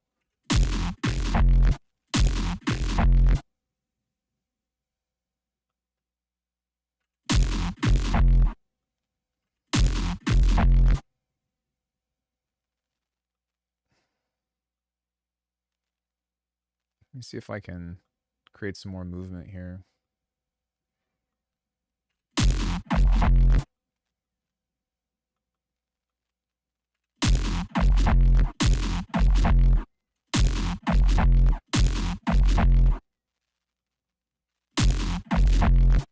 I want it to be like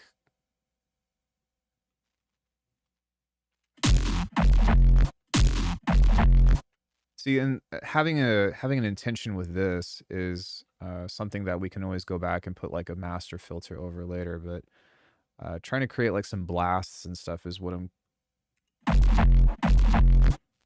going for here. I just don't know if I can make it happen.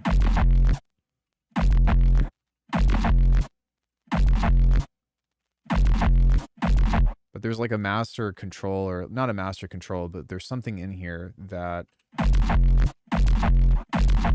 you know what I mean, that I don't know what it is, but creating the interaction or whatever is kind of what I'm looking for.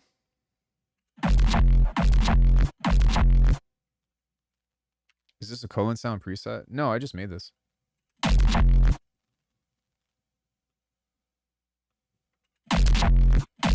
Okay, so we took out the low end on that, and that's why that was doing the thing. Okay, that makes more sense. Okay, and with this macro 6, we actually, for the most part, want this to be down, because I forgot that... Oh. Oh.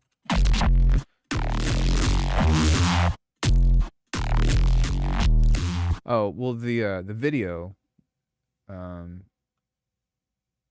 that I watched is what this is inspired by.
Yeah, but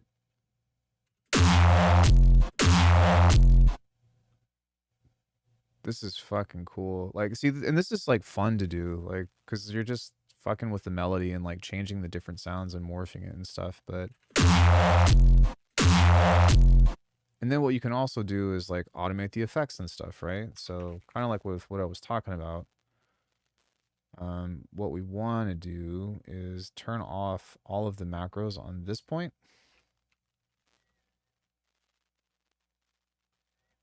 But like even though this is kind of a lot of work, it's only one sound. You know?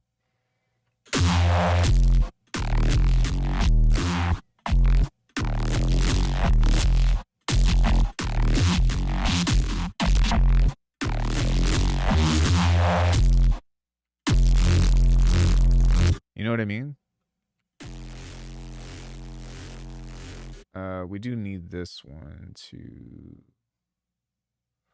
be a little bit more up.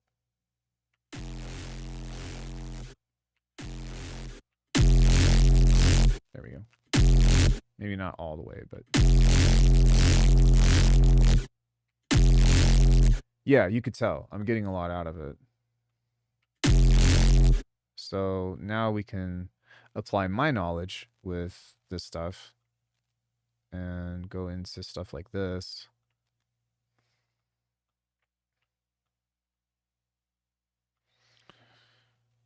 What kind of neuro sound do I want to do? I think I'm just going to go for a morphing thing.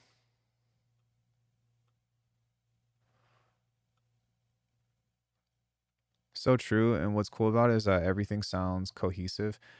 That right there is the thing. The only piece that I wish that I could implement from this is which I have an answer for it now that I just thought about it, but is the sampler part. But with this workflow, we'll do it last. And yeah, it's just kind of neat to be able to showcase this and successfully with like my own experience and knowledge and whatnot. But I really need to reach out to them at some point and see if I can get a conversation with them about stuff. Actually, no. What I want to do is make a cool piece of music first and then send it to him and be like, hey, hey, this is what I got from you guys. We're just going to use an LFO on this.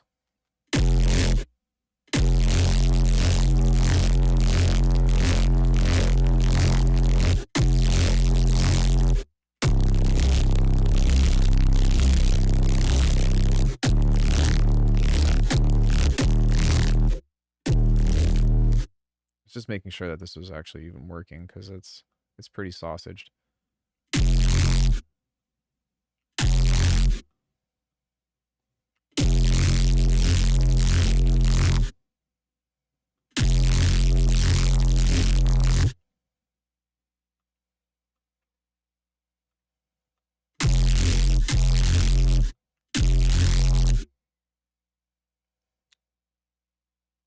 What am I doing?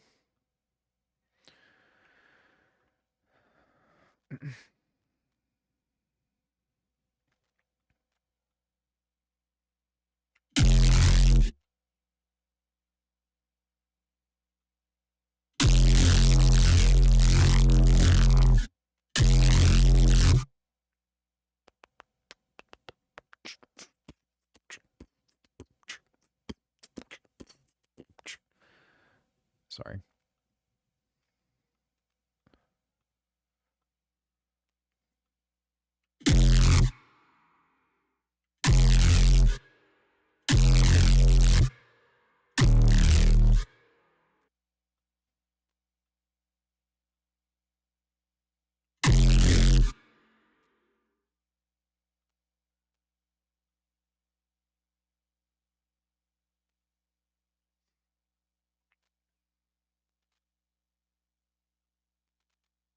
This is also cool because like it really inspires me to do like another sample pack or another preset pack as well.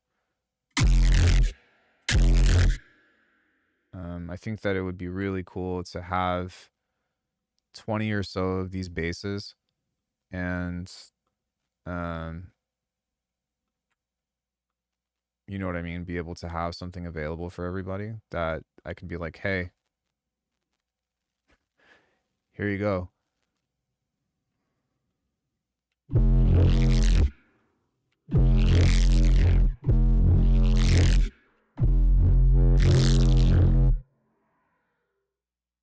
So I think I need to back off of this just a little bit.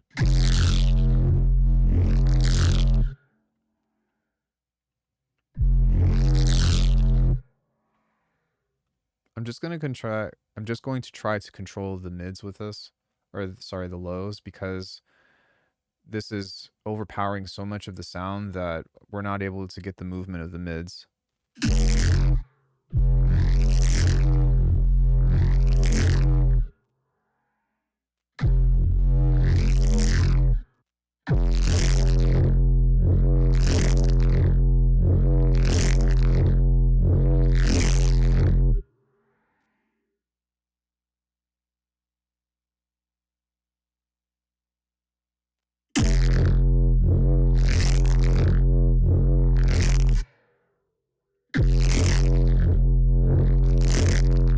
Yeah, that and the low mids are just like destroying the comb filter, which is kind of funny, but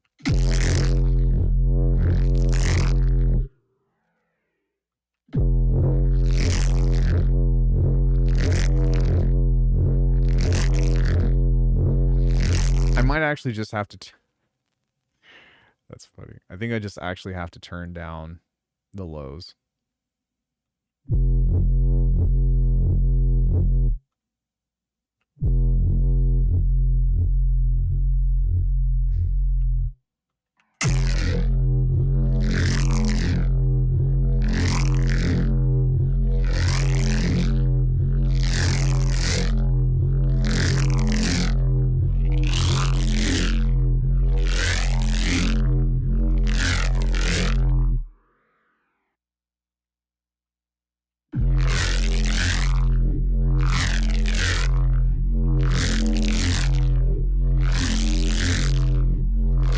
So now we can do stuff like this where we can create like a a morphing thing or whatever. Almost. It's a bit harsh. I'm going to try to do this without the OTT. Oh my god, Ian.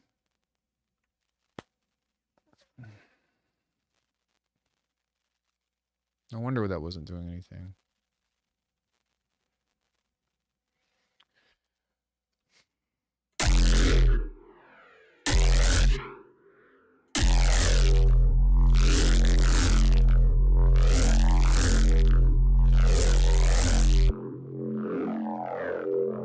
This is what we want.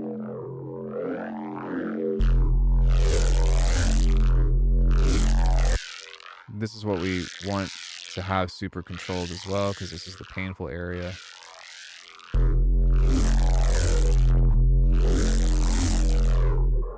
Okay, let's try that now.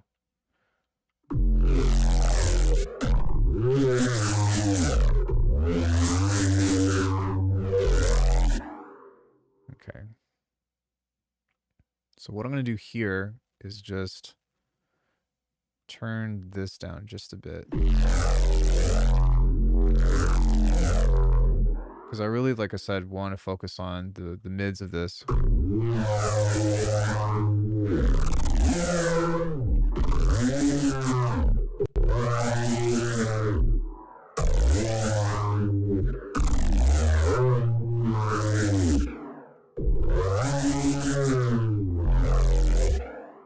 Yeah, that's pretty cool.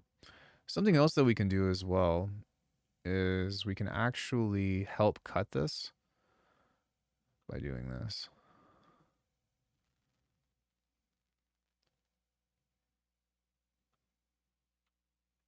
And just by moving this off just a little bit, it's going to shave it off.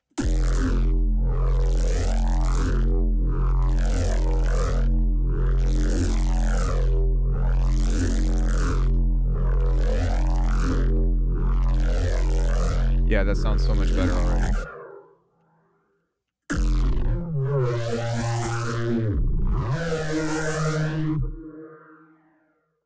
And so right here, we can automate this to be on.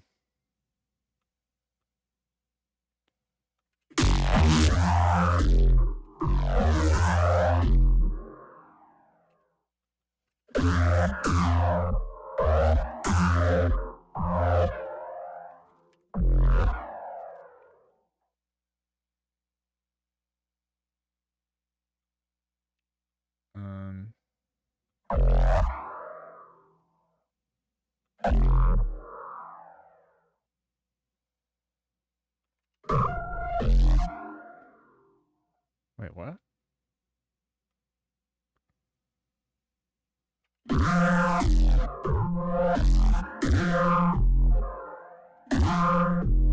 So now what I want to do is we're going to make everything except for the flanger faster.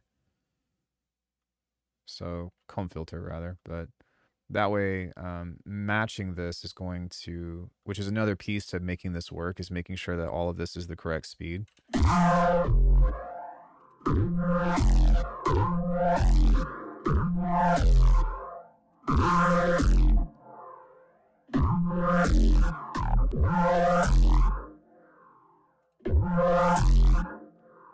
The other thing as well is we can set this to always retrigger.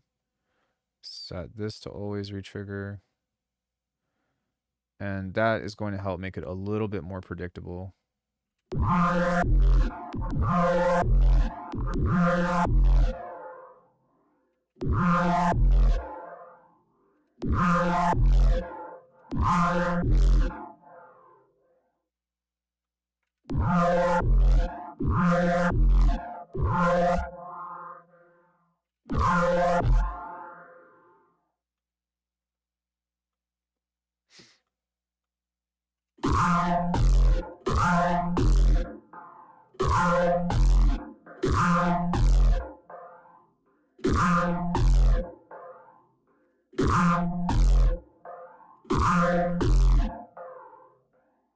And with this, I want this to be a little bit more, you know, I don't know, something. We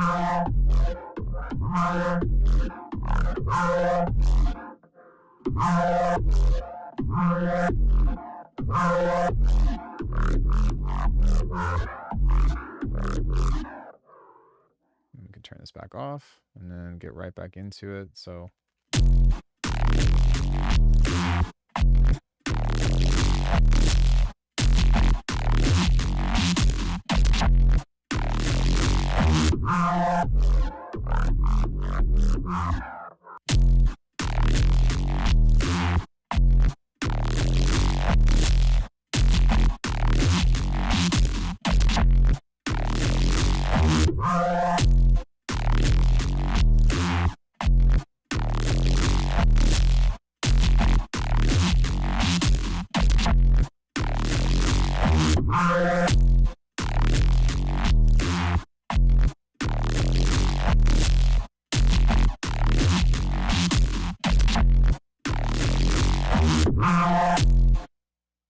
we can also do other shit as well, like try to make this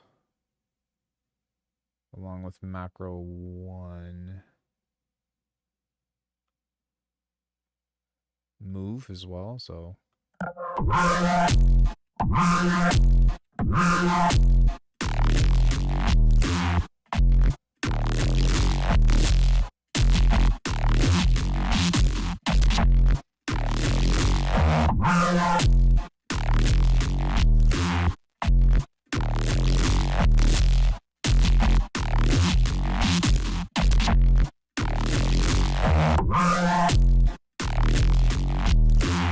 you know, and then within some of this other stuff, this is where I would most likely fill it in with other sounds, you know, like whoa, or, you know, something like that. But how interesting is this? So I'm going to not only save this rack, but I'm also going to save the patch because I'm curious as to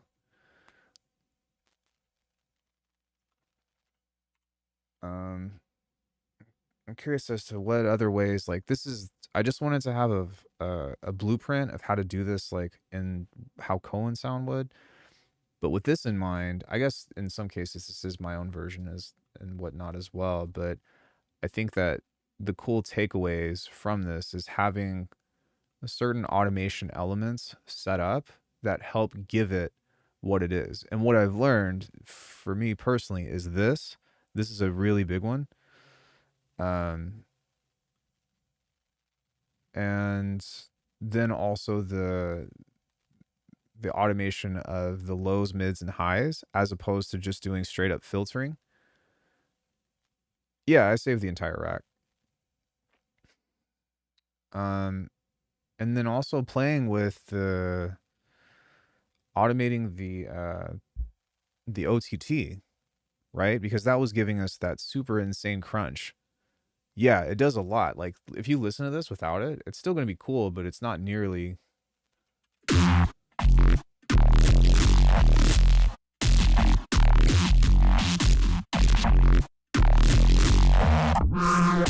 Like it's still dope. But you don't get those kinds of sounds, you know? The fucking like fat just that shit. That's what I like. You know, or the downbeat of this.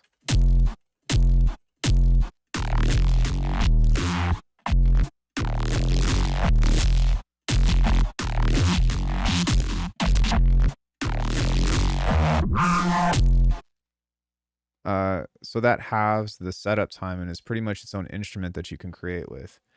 Yeah, basically. Oh, I forgot though. There's another component to this. So, within this,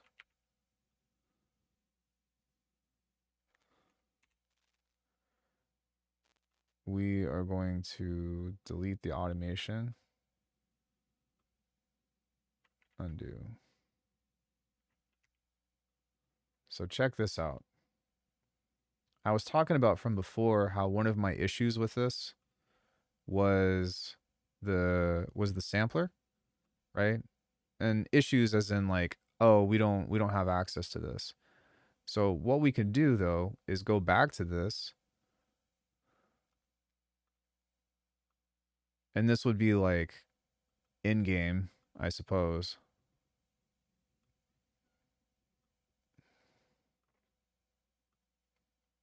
Matter of fact, let me just get rid of all this stuff and just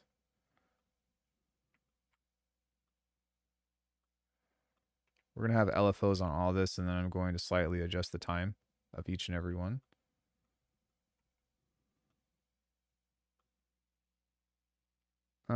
Maybe I don't want to do these though. I'll just automate this.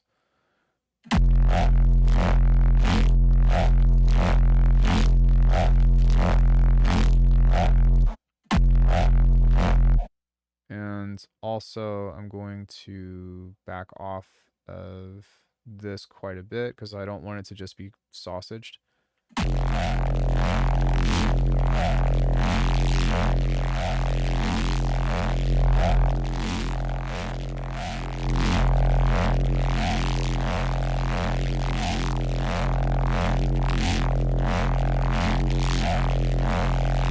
Okay, so now what we're going to do is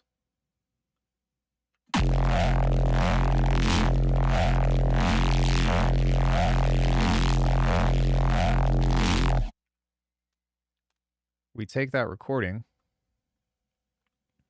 we go here, right? Now we've got that. And so now what we do is we open up the first phase plant, turn this off, turn this off. I'm glad that I'm streaming this because if I hadn't recorded this shit, I'd be like, fuck. But we go into a sampler, and now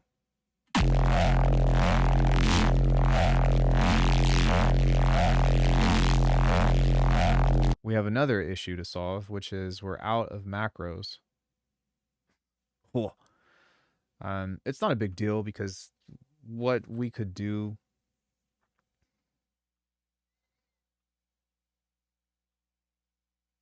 is just delete macro 4, which I think is the resonance of the high end. I don't know if that's doing much or not, but and then just map the starting position of this. Or rather, actually, I'm curious, is this caked in already? Because that would be cool. It's not. Fuck. Okay, maybe we can just map this to a CC control.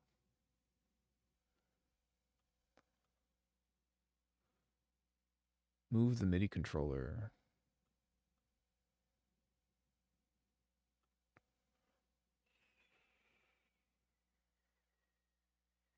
There's a way to do this.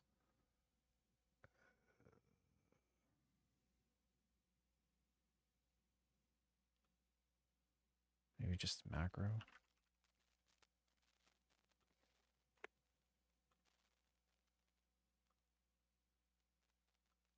Damn.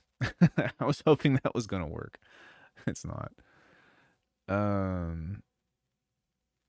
So you can set it to a macro control on your MIDI controller, but yeah. Oh, mod wheel. Yeah. There we go. I knew that I had an answer for this.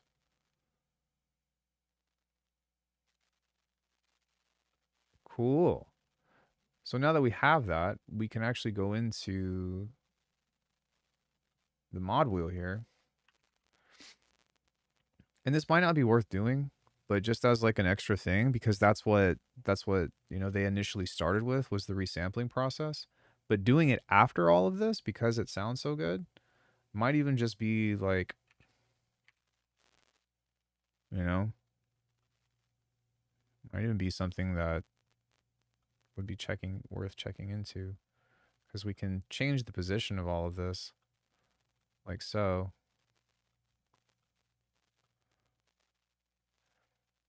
Fuck. Now I need an adaptive again.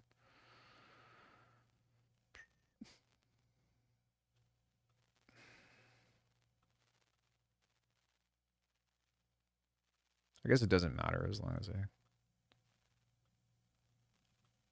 start here.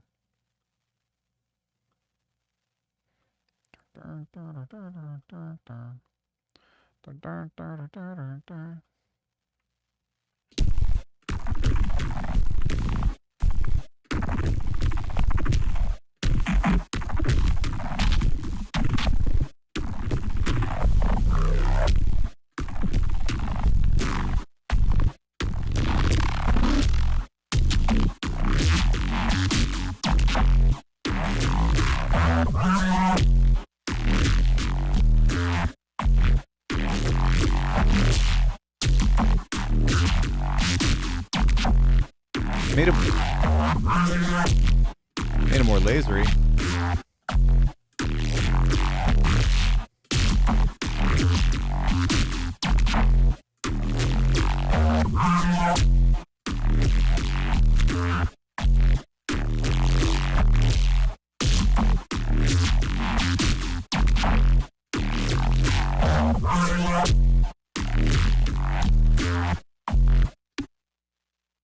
So, I mean, yeah, as you can see, like,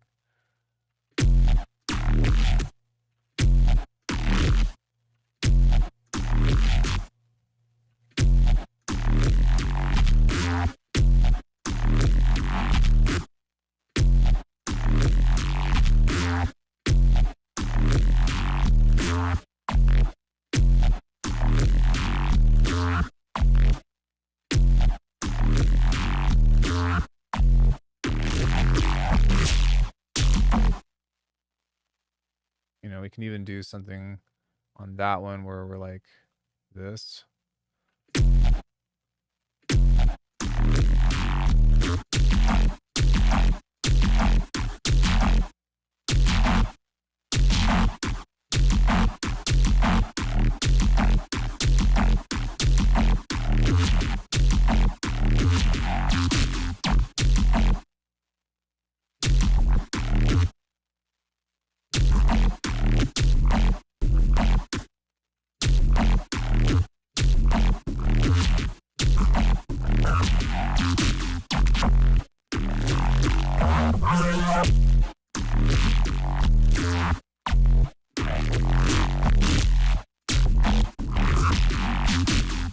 Yeah, so I mean, maybe in not all cases this would be useful for the thing because I think that it still sounds better without the sampler.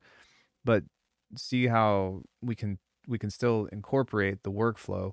This is so much to remember, but yeah, we'll call this the new bass blueprint for 2026.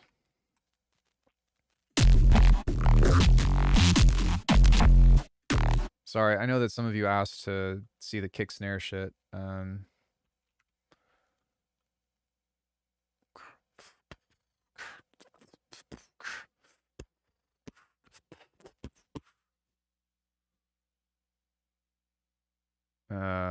Yeah, let's Alckemy snare.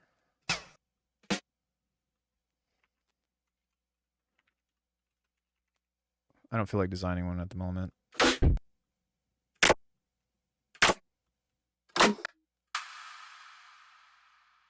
This is actually going to be useful.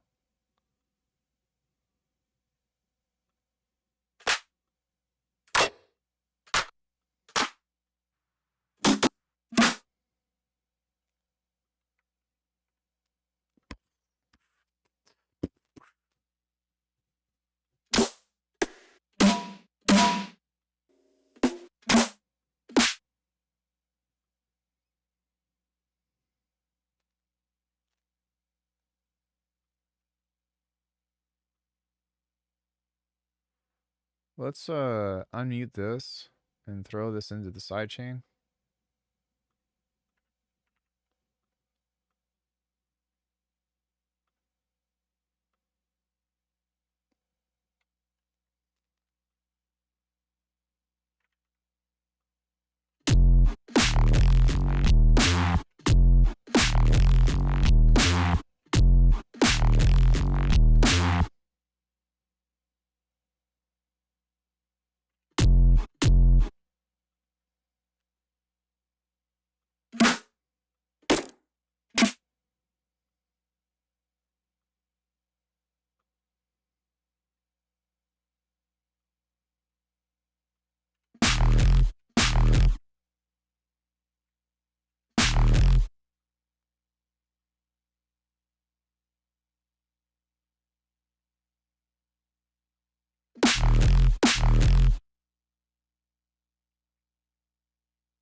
Dude, this shit's tripping out. Sorry.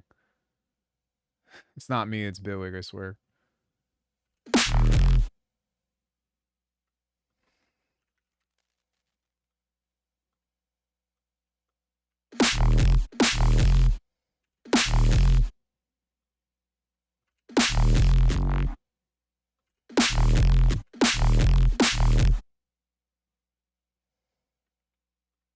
We need like a fat ass fucking kick.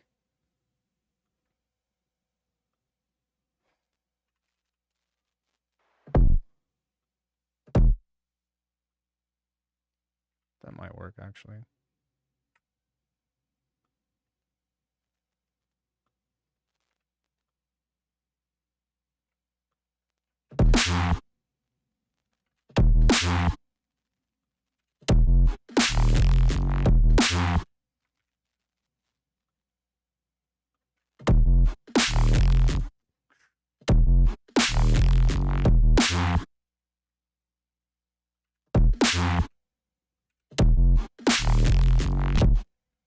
So now that we have this, I'm kind of compelled to make it more in the way.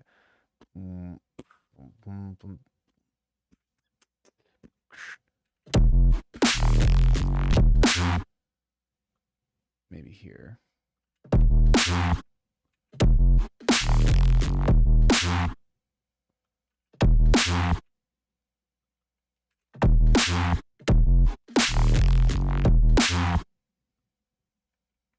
Could be like.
We would need like some serious percussion under this though.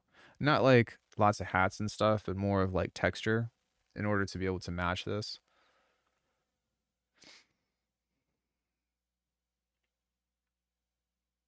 Like a flutter.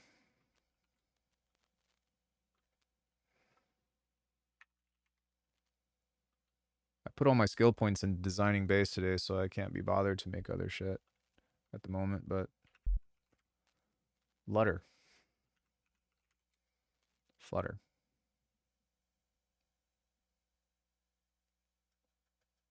This is the worst part about Faceplant.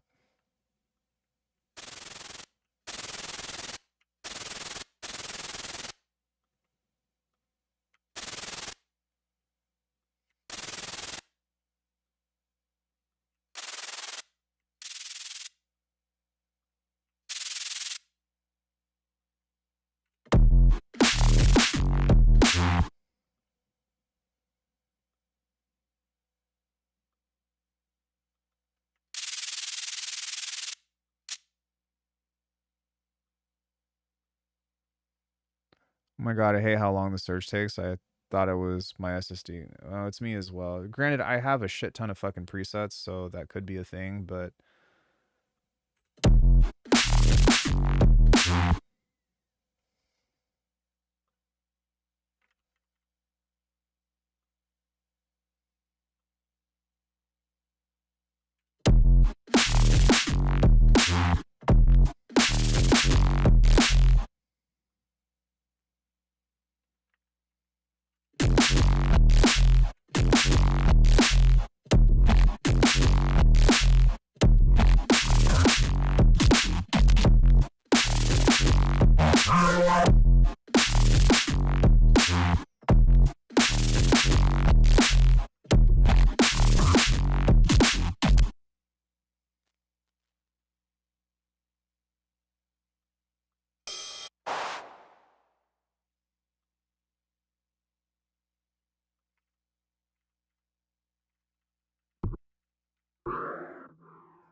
I usually start with the drums first, so this is interesting, but let me just turn this off for a sec. And then I can like change the context or whatever, but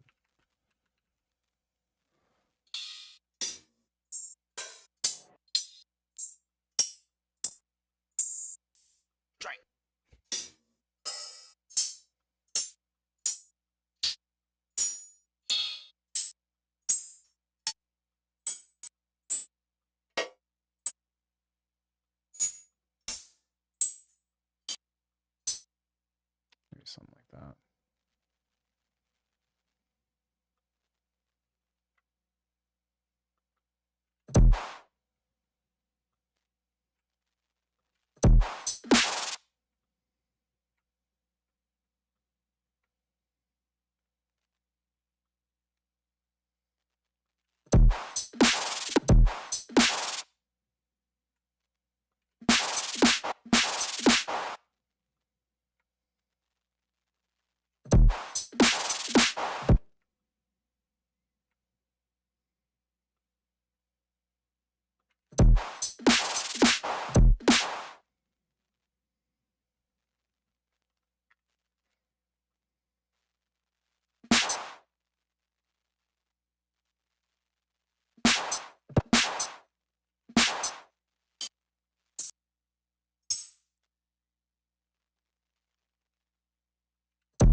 I need to move all of these because they're slightly off.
Mixing is shit, but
yeah, it's not bad, but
Shit is just so chuggy.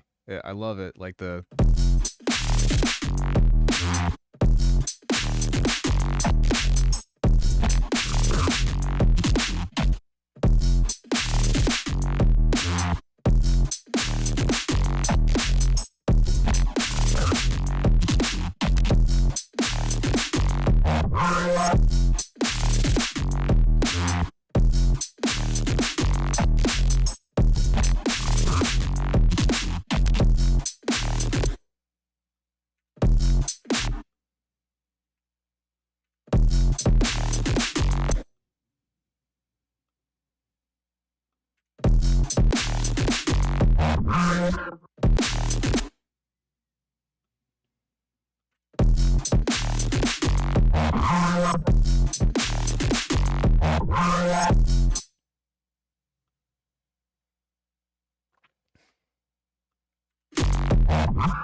Well, the body.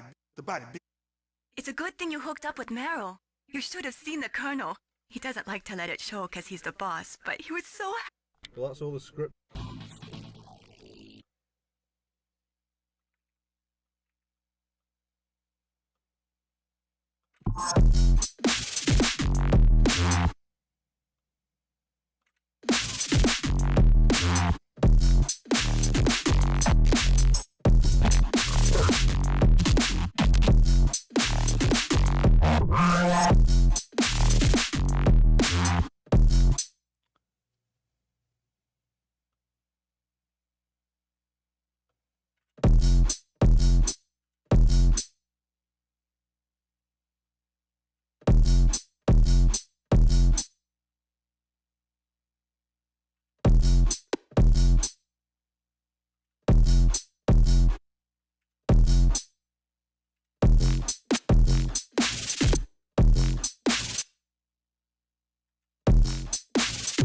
Hey, what's up, dude?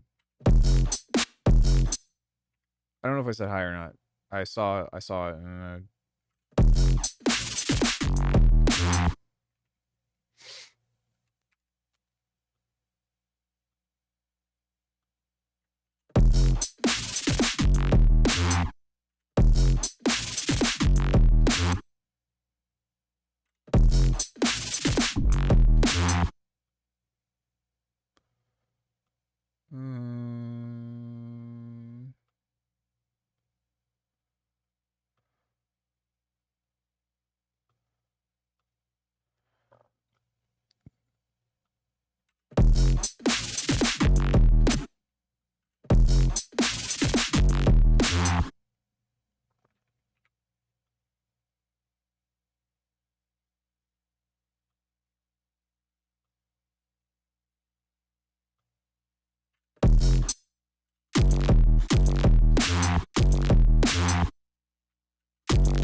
I would like the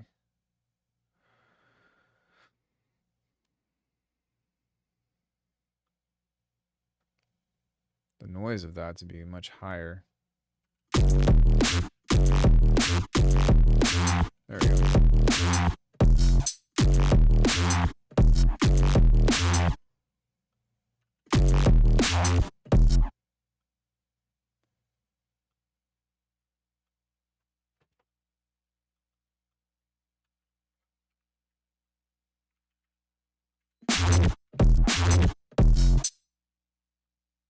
Forgot that we can also copy the automation and put it in other places as well and see if it's going to do something cool.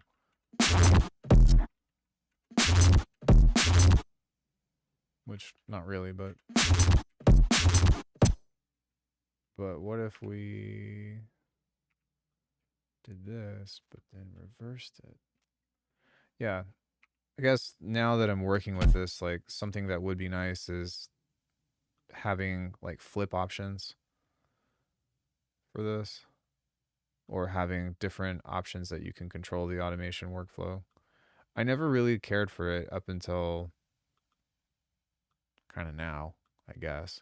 But I still don't even know if this is something that I'm going to commit to, but it's interesting to just practice with this. I'm not going to put this song out, guys. I don't think that it's cool, but um, it's a nice little exercise.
Some general EQ or something.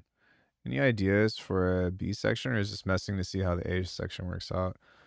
Really, today's exercise was mostly just about this.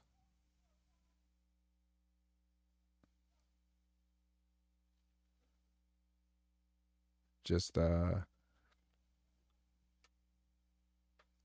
general workflow approach of how to make all of this stuff work.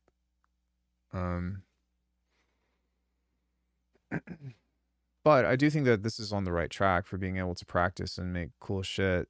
Now I kind of want to continue, not necessarily remaking this sound, but experimenting with other ways that I can implement interesting stuff in order to do this. And so, like, it's weird. I feel like this is number 3 of, like, well, how many different kinds of fucking neuro bases do we have?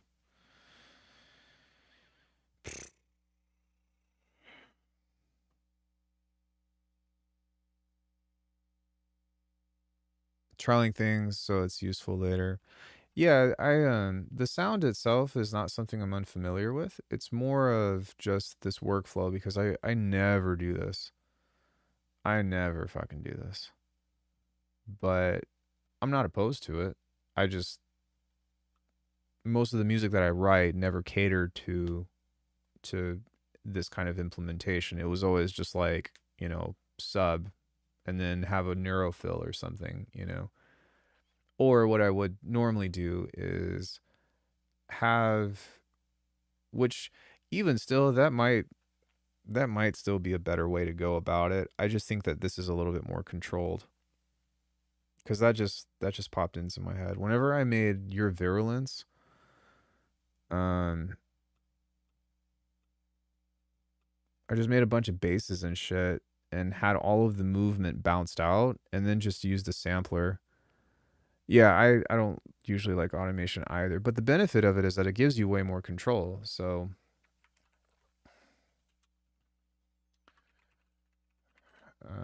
Cohen sound exercise. I think that this is a good thing to keep in mind, but let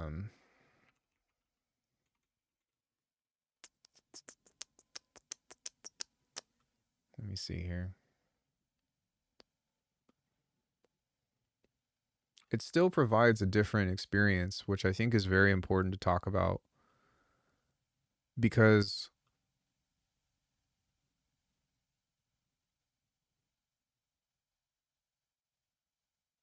if you look at this, the the phrasing and the expressions of this are a little less, well, I don't know, maybe you can't even tell. But on this track, I bounced out a bunch of basses and then put it into a sampler and just automated the sample point and had a general sub to go under it. It's gonna be loud.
Oh, I did that in audio.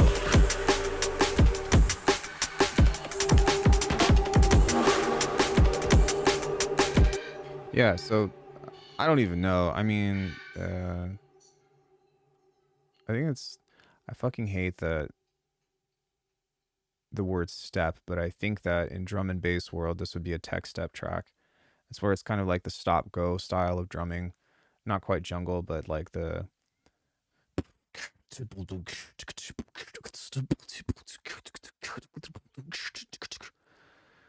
um let it evolve. No, I think, yeah, I think it's just called tech step, but it's an iteration of drum and bass. But um yeah, so on this, I just bounced out a bunch of basses and spliced them together and made this, and made that come together. And I had success with doing that. But the difference is with the other track, um, the automation kind of finds itself or helps you find like discoveries and interactions that are unique as opposed to, a dice roll of like, let me just choose between these sounds. There's more control, obviously. And so, yeah, it's not really something for me to dwell on per se, but it does change the nature of how you approach, coming to the track or coming to write bass music, which I think is the most interesting thing. I just don't really have like a judgment based off of like what is the most efficient or what's going to be, the best way to do that. I think that something that I really liked about this process or this experience was that it didn't use any low pass filtering. And that was very interesting.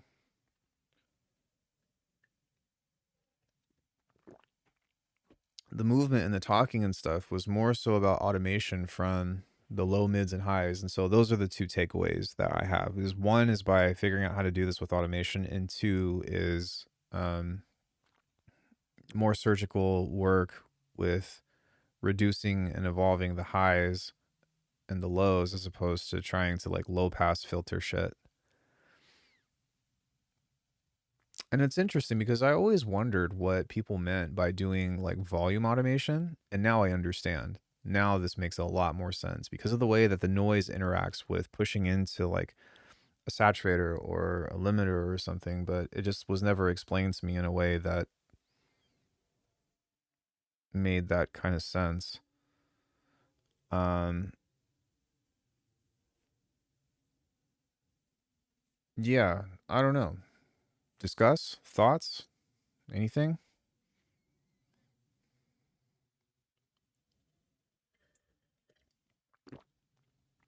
I honestly really like the idea of doing things this way though, because I can kind of just like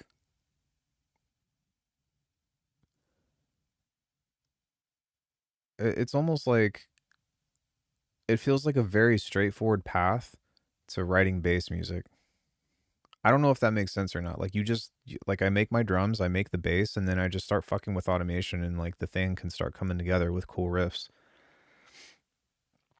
But I see this like whole new world of possibilities with um how different things sound when so pushing into distortion makes high end evolve via harmonics. Okay, hold up. Cause like I think that you're trying to like pinpoint this whole thing into like one particular thing. Yes and no. Um it creates a different interaction and a different sound profile than when you just do low pass filtering. Because filtering has resonance, right? So you always have a particular characteristic with it. But when you're alternating of just like moving moving stuff up and playing with the mids and the lows, or you're playing with the lows whenever you're playing a higher note, which makes more sense because of like, the what is it, the fucking Nyquist frequency curve, whatever the fuck that is. Um that starts to make a lot more sense. Now, if you're trying to do like whomps and stuff, or you're trying to do like vocal phrases, then low pass filtering is pretty essential, at least in my opinion. But it provides a very different kind of sound, which um, is why I'm just kind of like a little bit mind blown of what's going on right now because I'm just like, oh my god, fuck. So, in my pursuit to master this whole shebang, right? You've got neurobasses that sound like this.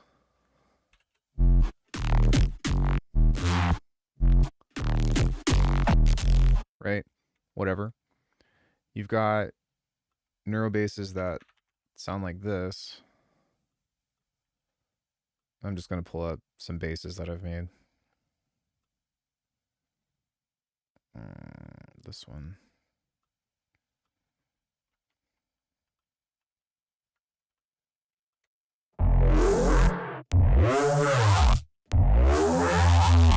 Right? You've got basses that sound like this.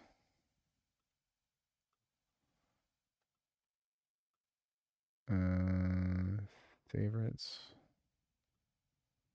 Let me see here. I need to find one that's just like a womp. I think it's one of these, like Cerberus or something. Let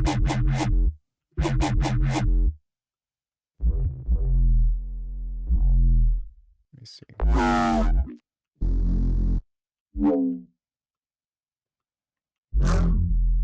Sorry. Like that kind of stuff.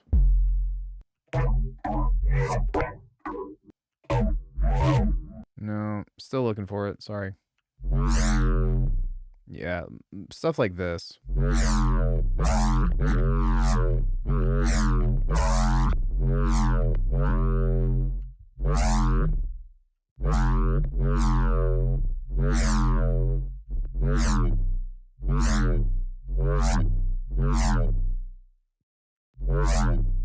Those kinds of like womps and stuff. This was what I used on that track that I just showed you.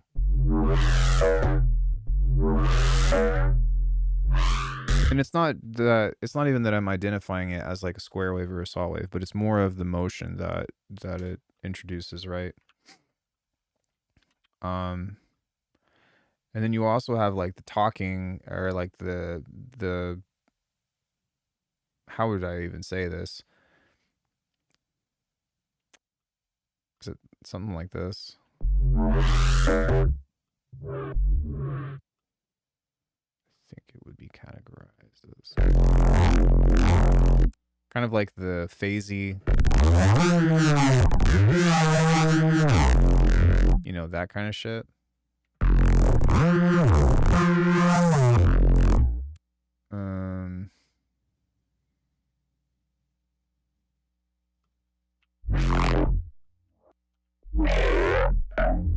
That's a talker.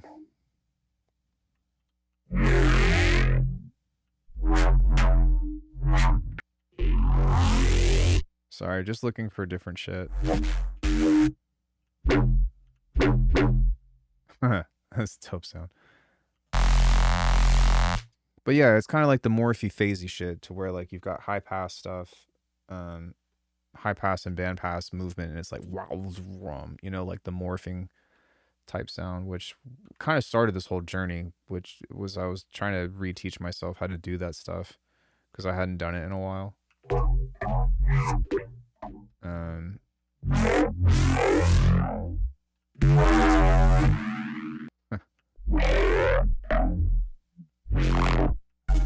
Does this seem? Yeah.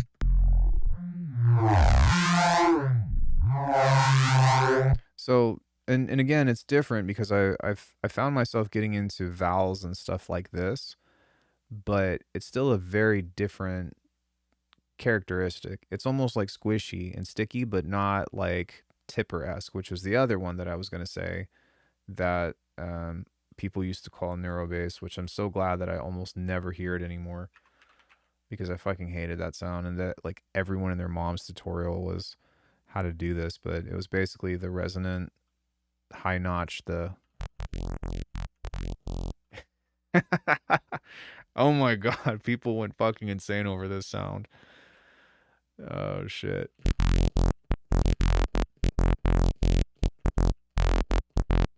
Like Tipper made it really popular, and like Glitch Hop, the notchy.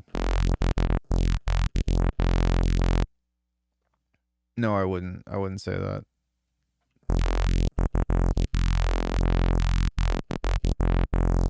No, but yeah, like this along with a low pass filter was for so long every fucking tutorial on YouTube. It drove me crazy because I was like, "This, what is this shit?" You know. But you put like a phaser on it or whatever, and oh, there is one more.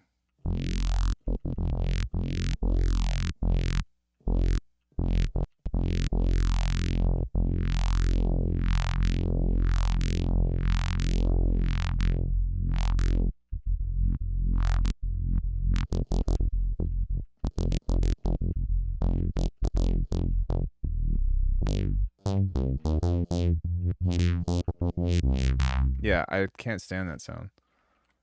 I mean, it's not that I can't stand it. I just think that it's pretty dumb in comparison because it doesn't have any of the sound profiles that like Noisia and Cohen Sound have. That, but there's also this, which is also the second most common. It's not even a fucking neurobass, but for some reason people call it that.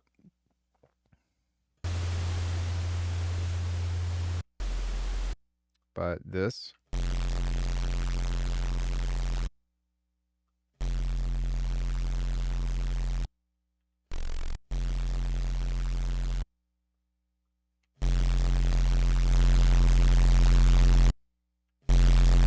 Which I would probably prefer to just do it like this. And then have another sub through here. Maybe even like an 808 style thing or whatever. Highly technical term, fuzzy. So yeah.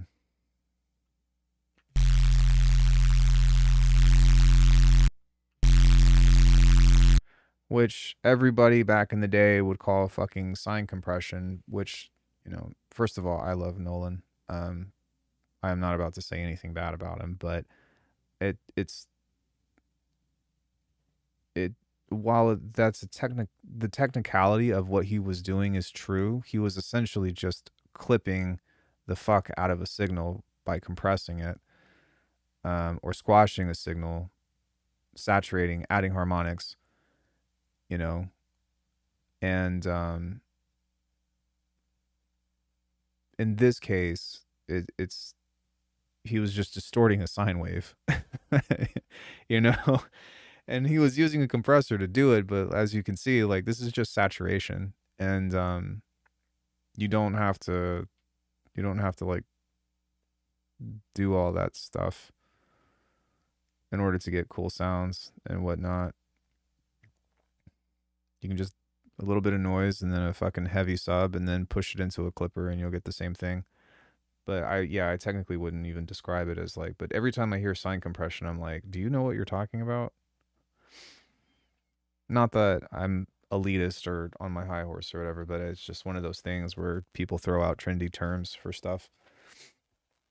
I don't know. Are there any other types of neuro shit that I'm missing? I think that I've got most of them covered.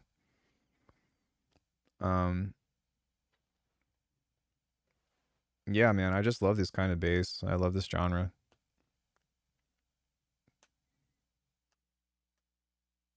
It's my shit.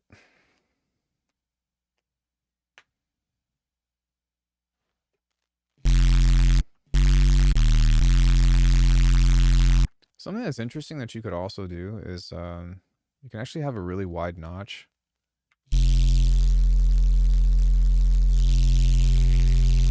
And then you can just pull up the resonance of that thing right here just a little bit. I'm going to have to back off the resonance just a little bit, but that little can give you that cool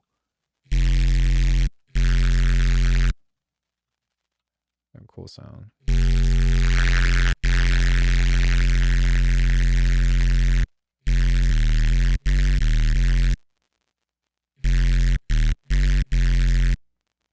Croak, is that neuroish?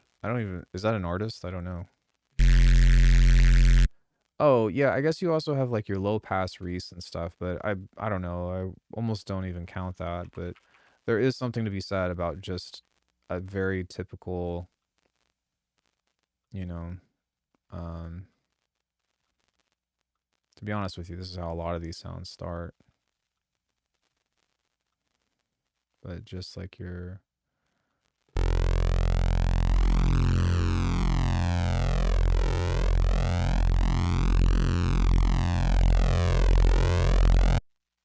just add some boosties to it.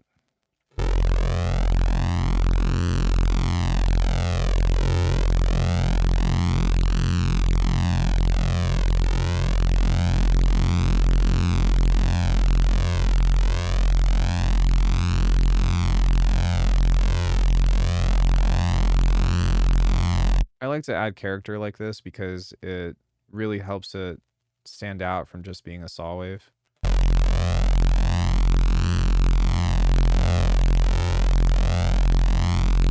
Although I think I like it better after this. You know, but having the like...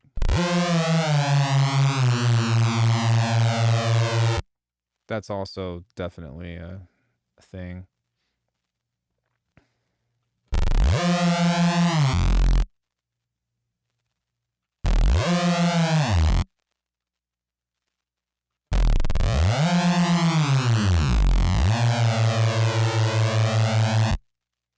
No, like you don't need slice EQ.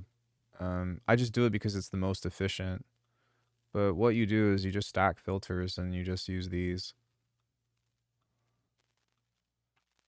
And then you just duplicate, flip it, move it over, duplicate, duplicate. And in some cases, this is even better because it's actually easier to automate. But yeah, I do also just like using slice EQ.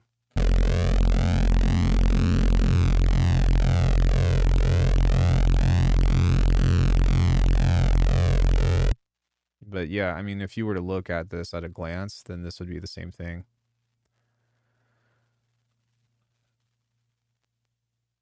I bet that costs less CPU.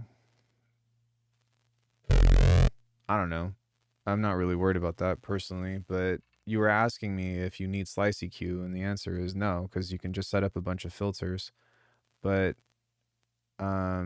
efficiency as far as what's better is also subjective because you have more immediate control, whereas on this, if I wanted to automate each one, I have to open this up, and then I have to tab this, right here. And now I have to fiddle with moving this out of the way so that way I can have access to moving these. Once you do that, then you can just go down the line, but you could also just keep this open and be like assign, scroll down, assign, scroll down, assign, scroll down, assign. You know what I mean? And each one of these have their own oscilloscope on it, spectrum on there, so it's a little bit easier to see what's going on indefinitely. So a bit awkward. I guess. I think it's fine.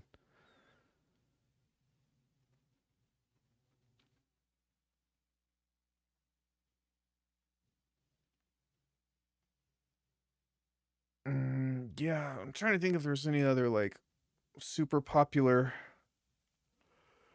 types of neuro shit that that I haven't explored yet, but I think for the most part that was one of the biggest mysteries I had was how to Cohen sound stuff. Snap Heap is like $20.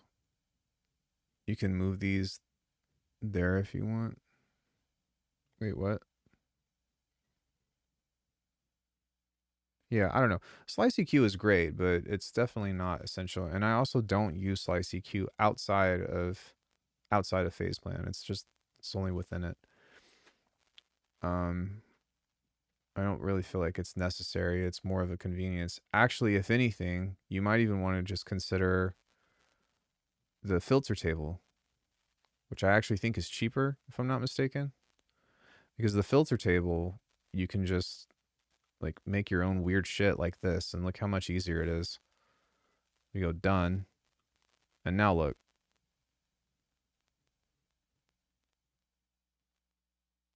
I think he means, oh, yeah. But you can create a wavetable out of it, and because this is spectral, this actually benefits having formants, because that's really what we're doing here. Whenever you see me do that EQ stuff, I'm making formants, which you can also use the formant filter, but I wouldn't do it like this. I personally don't like these, to be honest, but I wouldn't do it like this to just have it on here. The formant filter really needed a mix mod. I would do it this way.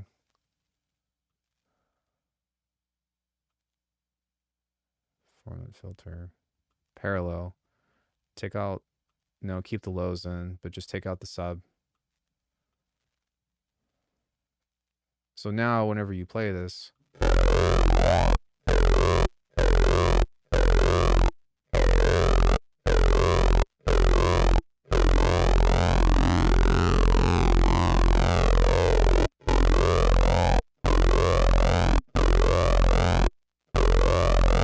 like that's actually serviceable because you're getting a very similar sound. So if you just move this up a little bit, not that one, this one.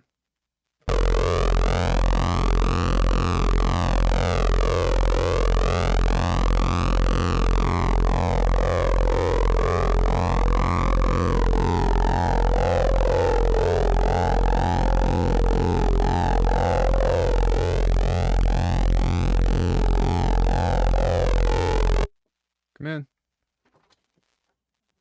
Hey, sweetie. Hey, little one. You've been awake so long? Yeah, I've been up since like 6. Thank you. Oh, that's all right. I fell asleep with you. Hey, can you stop? Okay, I know she is. We went outside. She barely peed. Did she poop? No. And we did a nice little lap. Well, Not a full lap. I took her out before I fed her, but she didn't poop. Hey, sweetie. How you doing? I'm tired too. I gotta. Back to bed. Yeah, I'm gonna have to leave at like 2 and go do my lesson, but I'll be back and I'll be able to hang out. I have to leave at 6:30 for the ballet. I'll be home before you, so. Love you too. Okay, baby, get down. No, don't go out. People use diode distortion a lot. Form filter has odd distorted sounds sometimes for my taste. Well, that's what I'm saying is like you have to finagle and manipulate it, you know. Okay, baby, get down. Down. Nope. No, stop. Um, because and that's why like mixing it in is super helpful because you still have the original character of this, but if you combine it or and you think of what can I use in combination with this to help make it more interesting, then it starts to change the nature of how all this stuff works. So for example, if we have this on here now with both the notch and this,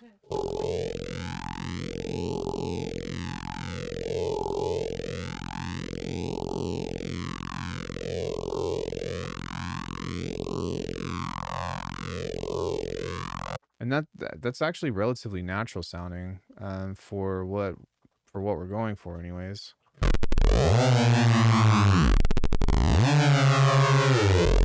You see how that's like the vocal characteristic of it is actually still there.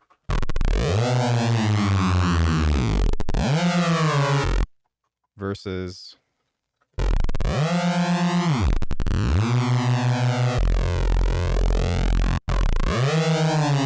it's going like, whoa. And so you can pull a lot of that out by putting this in the right place. But like I said, what most people do is none of this. They'll just go, okay, format filter. I don't like it. You know what I mean? And so you got to throw some elbow grease on it. I still don't usually use it because I prefer the EQ because I can make a custom movement. But yeah, there's so many workarounds, and that's really the thing about sound design is there's many ways to the same result or to a similar result. I try to just get to the bottom of like what is making the thing do it rather than what is the effect, you know?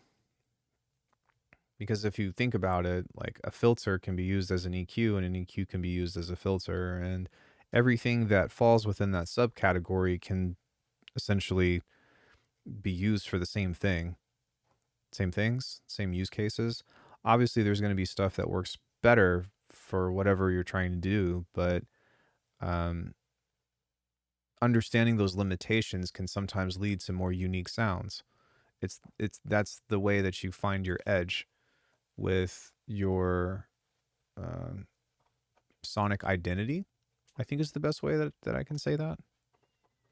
I don't know if that makes sense or not, but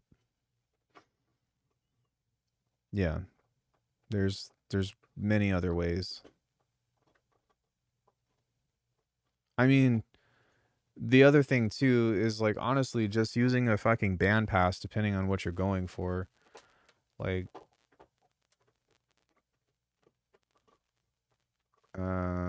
I think this is just a bandpass. No, it's not, sorry.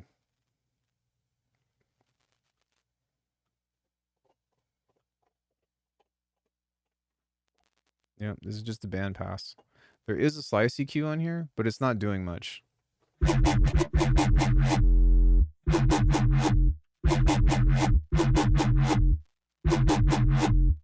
It's this. This is what's creating it.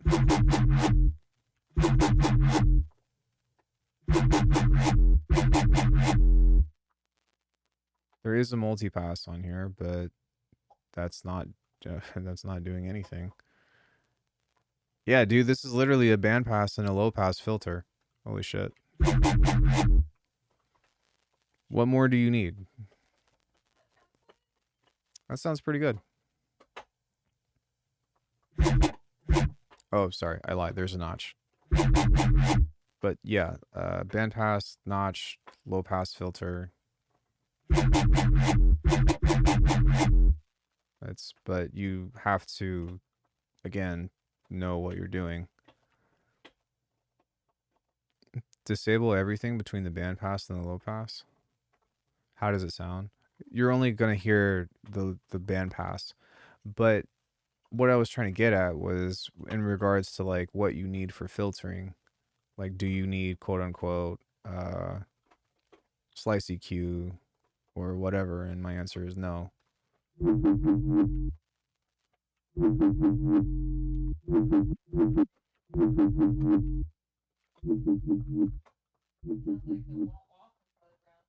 Yeah. What's the multipass doing? It's actually doing nothing.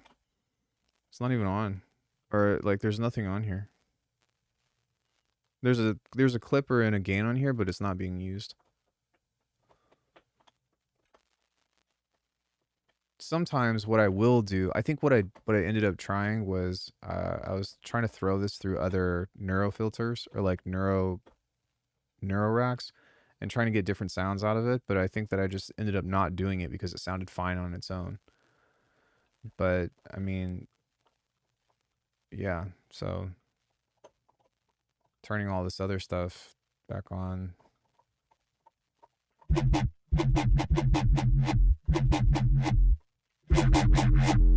That's really the big one right there, because I mean this still sounds really cool, but the OTT really pulls a lot of that out.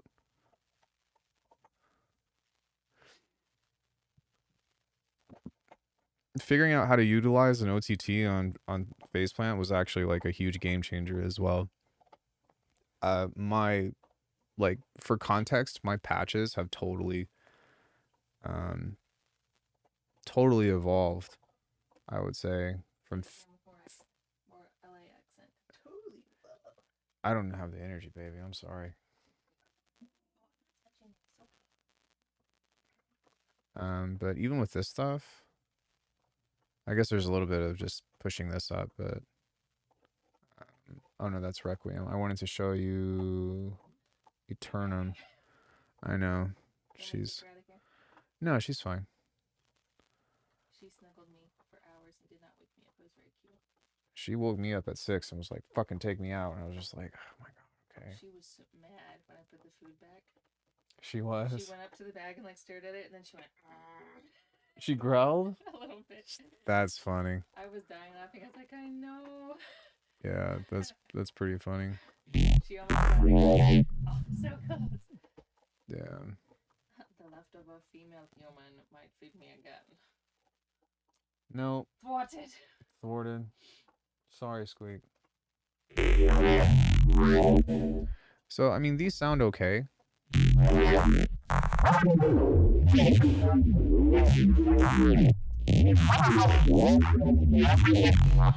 actually don't even remember how I made this, to be honest.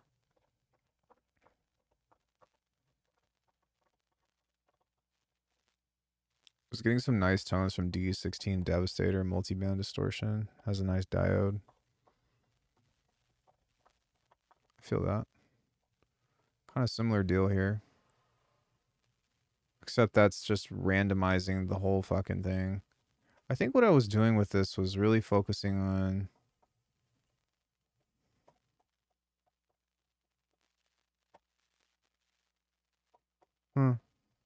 Yeah, kind of similar deal. Reverb. Let me see what some of these other ones sound like. Oh my god.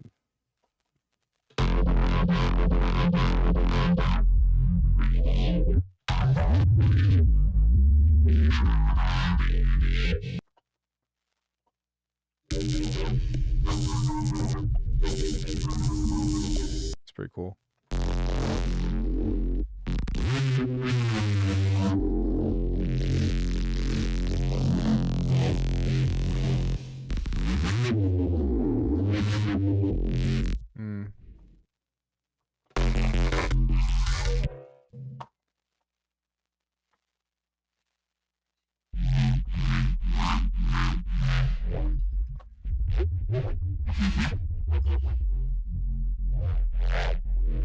Yeah, I think for the most part, I guess so. Still kind of the same deal. But there's a lot more happening in the mids where I don't do nearly this amount of stuff anymore. I'd say probably the only difference with this stuff is that even with this filter here, there's a lot more sweeping and notching that's happening through the entire frequency range as opposed to only focusing on the mids. And that's what's giving this characteristic.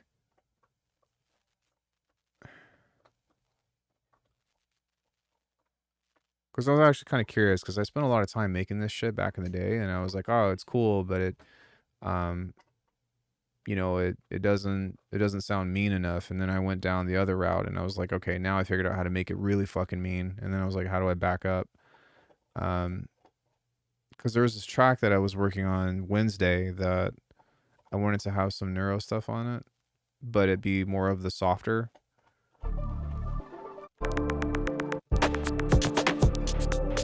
Like it'd be cool to have like the you know, the more morphing sounds and stuff. But I was like, I don't remember how to do that. And thankfully I have 1,000+ patches of, of this stuff, of all the fucking work that I used to put into these things. Literally like a library. Which, by the way, alchemy.com, please go buy my shit. I've spent a lot of time working on these things. But yeah, it's interesting to see like how all of this has evolved and is in a very different mindset now, and just having a general way of knowing what recipes to cook the kinds of timbres I'm looking for. And then being able to make it my own and do all of that is pretty cool. Yeah, does anybody have any questions on anything?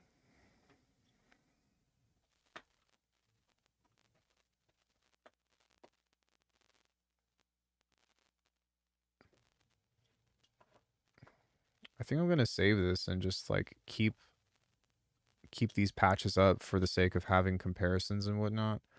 But I do want to try to make a couple of those sounds again. And I think part of the key to it is not just focusing on the low mids, but really having like a wonky ass, like,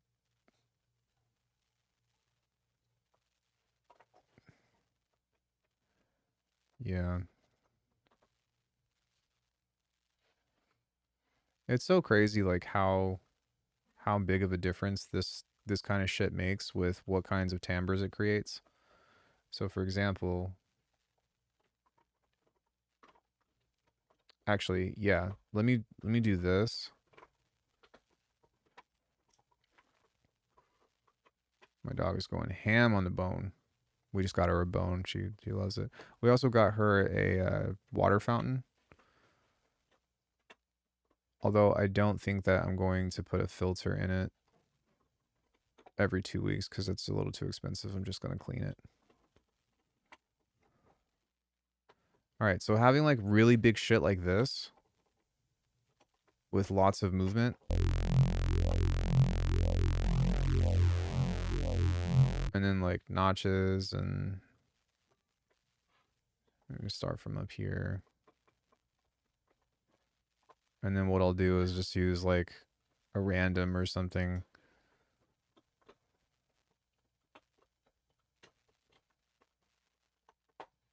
Have a low pass filter.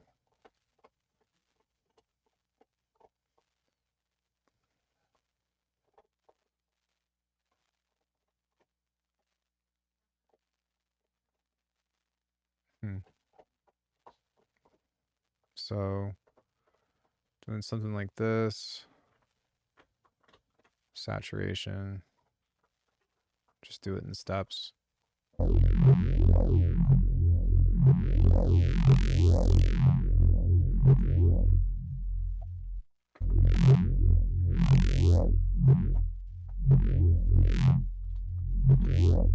And even doing something maybe like moving this around a bit.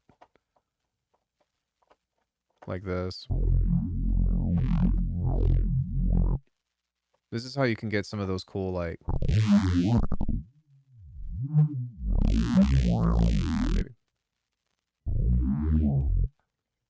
Huh? Love you. I love you too. Have you heard my song? Yeah, I hear you singing it.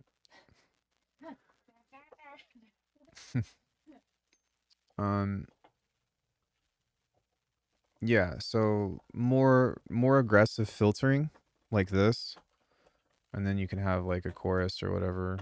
I'm not even going to frequency split this, but You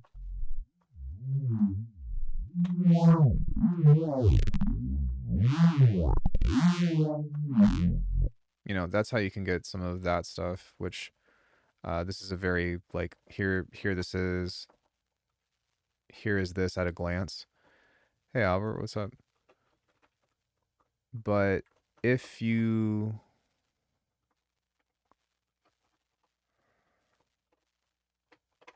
are a little more reserved with how you filter and you're a little bit more precise,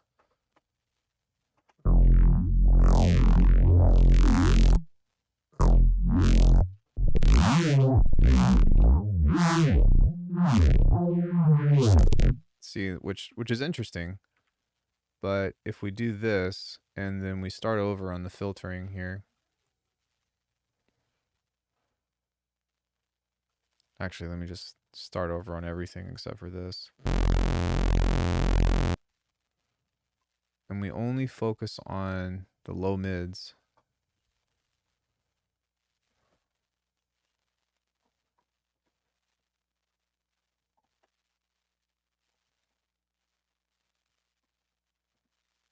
Other than maybe doing something like boosting this here, but really only filtering out this area.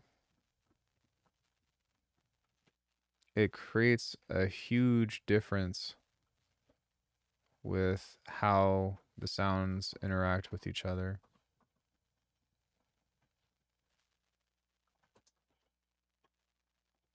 Which I think is fascinating.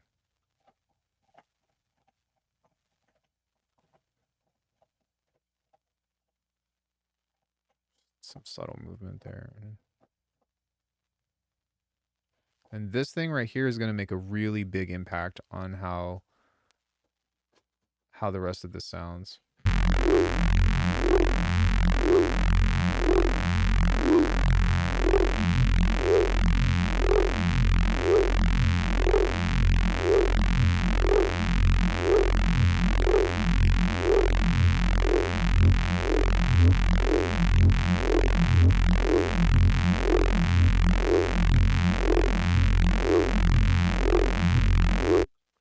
So now when we send this through, we start doing the thing. There's a couple of other stuff or other things that I do with this as well that I'll show you.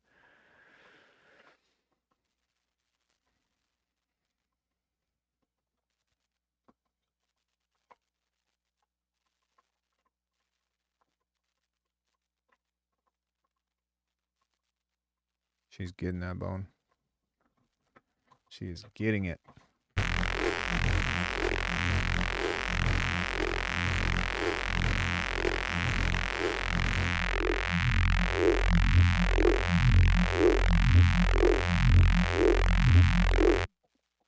Also being a little bit more precise with shaping the vowel.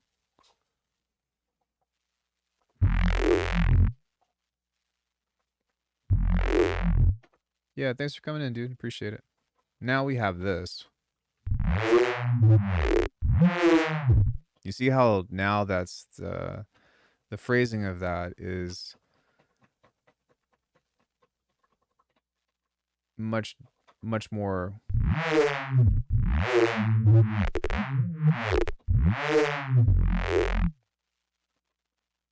it's much more distinct.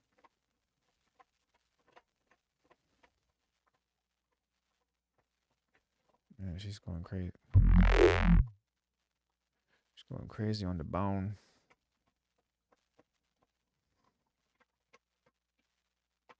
It's actually good because it helps her clean her teeth. The other thing I would do with this is a really big thing. It's comb filter. I'll just set this to never.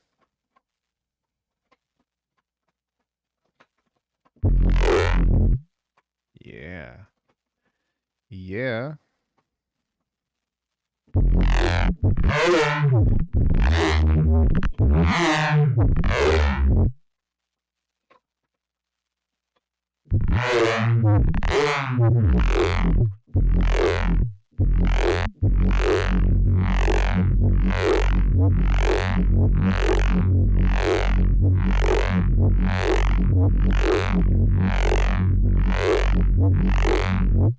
This isn't on, is it?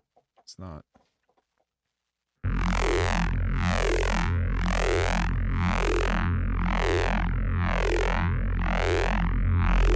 See, I'm learning.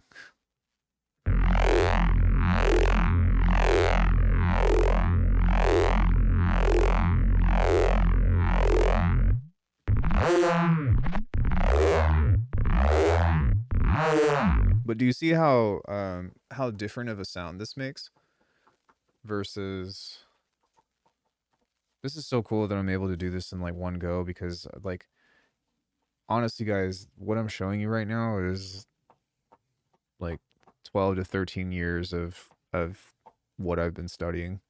And it's so fucking weird because it's like the same tools. You know what I mean? It is literally the same fucking tools, just a different approach. Yeah, but I mean compared to this one now, this is like the Morphe.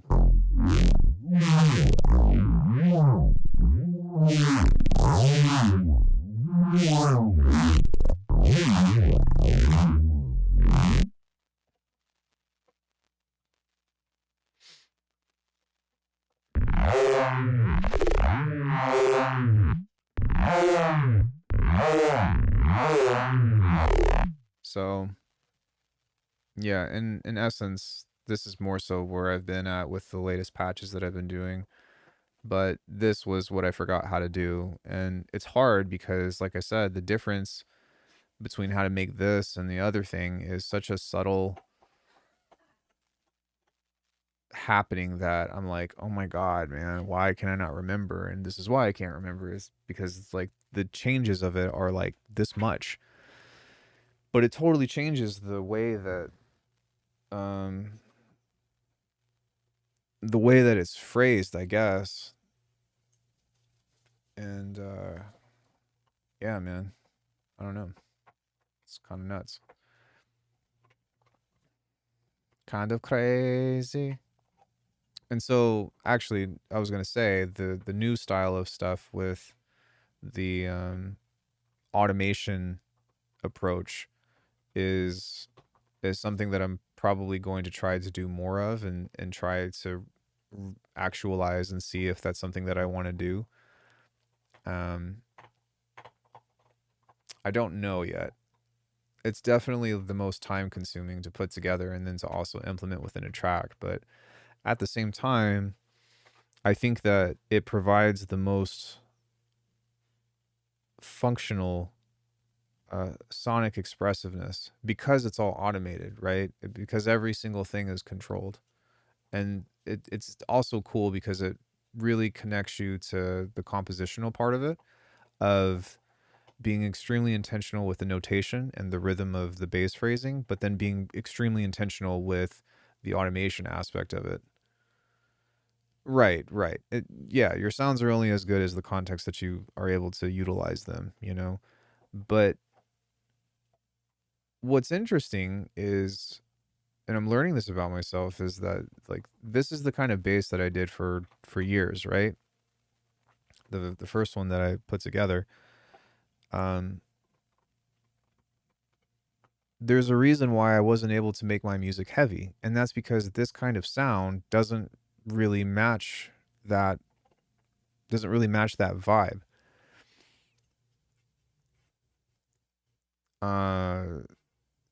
It doesn't complement like the darker side of the music stuff that I like to do. Then you have this stuff which is just monsters, right? And so distorting the fuck out of stuff and really pushing it through, and you know what I mean, clipping and saturating the hell out of it is something that puts you in that direction because it's more of a monstrous sound. But with the thing that I was doing today, it's kind of one of those missing notes about how to make everything revolve around that one particular sound. It's many sounds technically of what you hear, but it's literally a single bass that it just has all of this crazy stuff implemented within it. Oh, she was on the phone. I was like, who is she talking to? So yeah, I don't know. I'm pretty fried, to be honest, but I still think that this is like one of the coolest things ever. And so coming into 2026, I really want to um, just have a mastery over my craft and be able to really command the sounds and stuff that I want to put in. And then also I just want to get better at my drums and my drum work and my patterning and all that, and just come up with like really fucking cool like tracks. That's just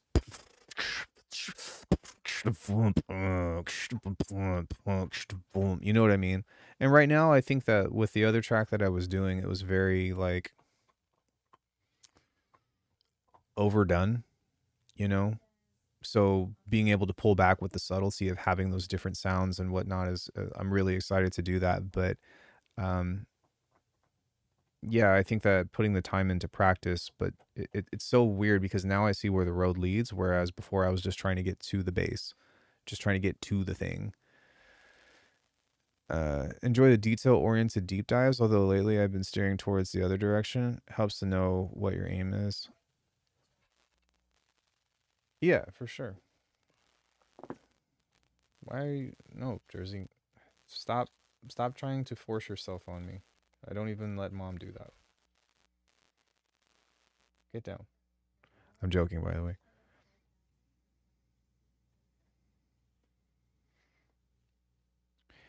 Yeah, today was extremely productive. Does anybody else have any questions about anything? I still really want to see like Noisia or Nick or who the fuck ever um break down some of their iconic sounds. Like I know that they did a couple of things in their Patreon, but like they only gave you this much, and I'm like, come on, guys, like show me, show me how you made Exodus. You know, show me how you made fucking not even Reptilians was actually pretty cool. But balancing sound design exploration with finishing tracks.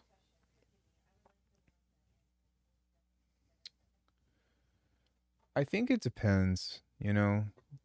Um, and it sucks because there's not really a like one all answer, at least in my experience. I think that there is a lot to consider with what your vibe is for the day. So sometimes I don't feel like making music, but I feel like making music. And on those days, I usually make like boom bap or something. I try to focus on putting stuff together that's very easy to throw together without a lot of, you know, intention behind it. Then there are times where I'm like, man, I really want to write this track. I have this idea and it's been stuck in my head for a week or whatever. And I sit down and I take the time to intentionally map out all the elements, you know.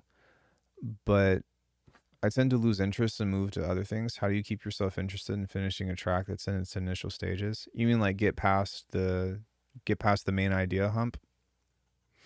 Moving quickly for one, or moving quickly or really having fun being lost in the vibe is the complete opposite. So like Wednesday, I made that ambient thing and I just sat on it and I just listened to it for a really long time because I was enjoying like being within that world. I didn't need it to go anywhere at that moment. You know what I mean? I didn't need it to move on. I was just having fun being in whatever that status was. When it comes into tracks that have a little bit more uh, movement to them or a little bit more motion, we'll say, I think that the audiating part is so helpful. You know, if you can come up with an idea of like, you know, let's say you've got that and then you're like, all right, that's sick. Just beatbox another part now. So the first part was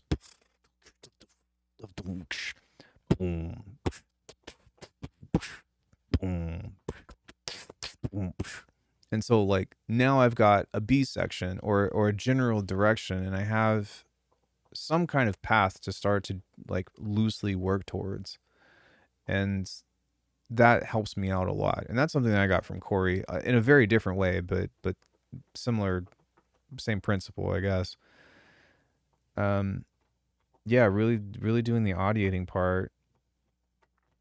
I think that having a sound selection that's workable from the beginning is helpful. But I just put up that video about doing sound design for the project, right? And that comes down to awareness.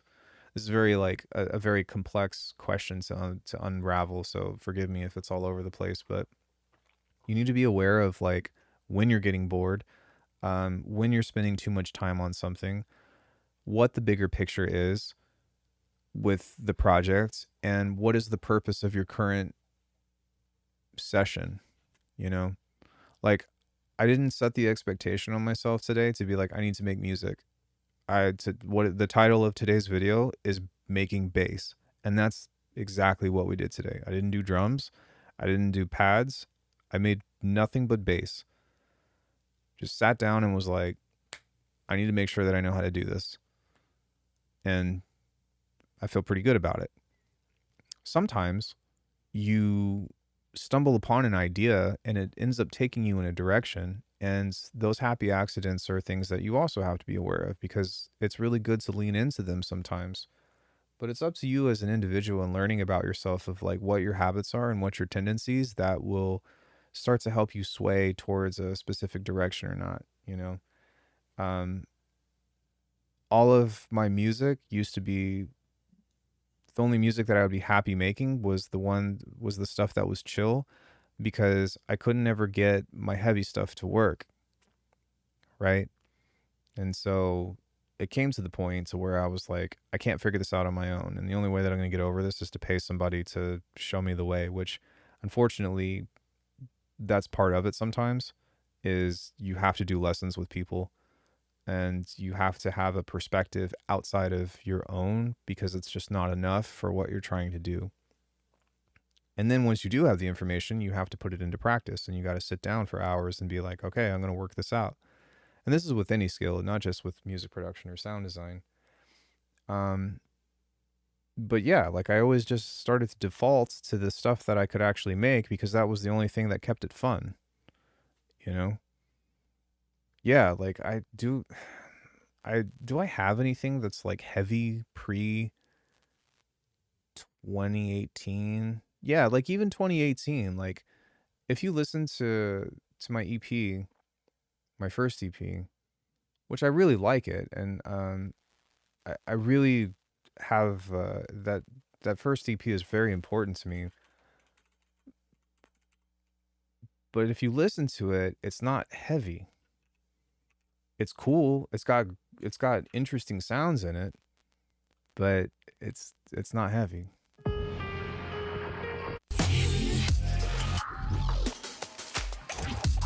See, there's this airiness to it.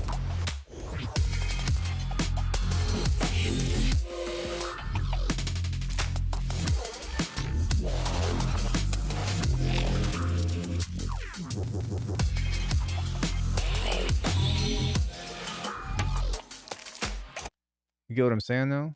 And so there was that. And now, you know, with, bless you. Yeah, it was an IDM track. With this is probably the heaviest track I have. Like, listen to this.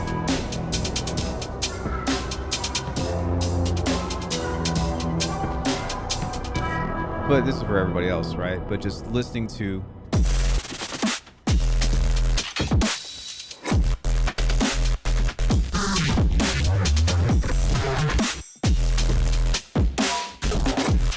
yeah, it's like a totally different world.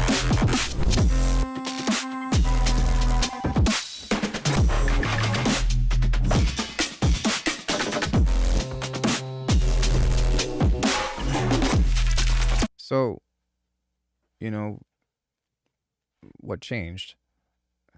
To be honest with you, a huge thing that changed was I stopped really focusing on like having complex composition with like melody and harmony and stuff, and really just tried to exploit the use of texture and rhythm to make the things that I do. And part of the reason why I did that was because I realized how much trying to like write out a very complex composition is for me. And as much as I love it and I'm very satisfied with the projects that I've done, they are creatively exhausting.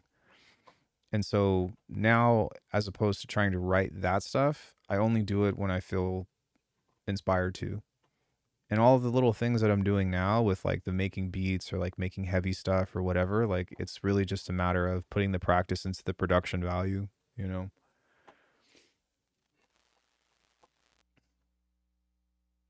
But I really enjoy just making beats and stuff too, you know, 1 minute tracks, 2 minute tracks, because I can just focus on like the stuff that I like about music, which is, you know, boom, boom, boom, you know, that's like, because that's what I dig. I don't need it to be like the most profound, you know, crazy harmonic or crazy musicality and, you know, pristine whatever. To me, a lot of the genius is behind the subtle execution, and that's part of the reason why I love listening to Halftime. That's part of the reason why I love listening to the people that I admire, is because for one, they can do both, but even just their shitty beats or whatever has so much nuance to it that I'm like, damn, that thing that they did that nobody notices is so fucking cool. And like I would reach out to them about it and be like, what did you do right there? And they're like, what do you mean? And I'm like, what do you mean? What do you mean? You didn't do that on purpose?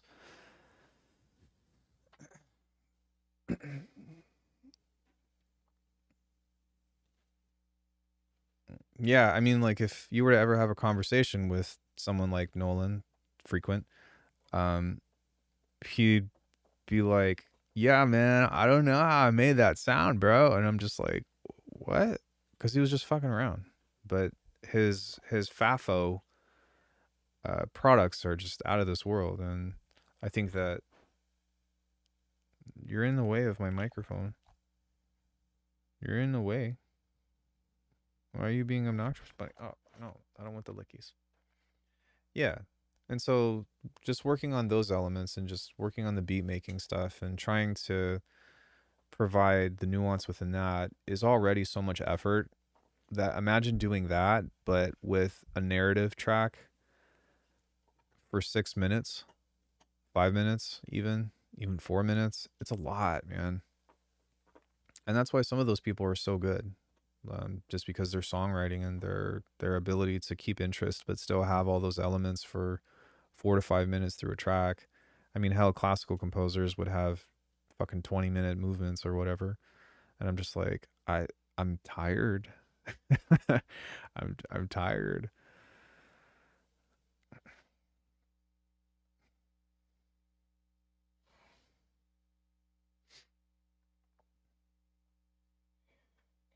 Yeah. Speaking of tired, I'm very tired. People like us tend to underestimate our abilities. It's a bit of a double-edged sword, but yeah, at the end of the day, it's a matter of perspective.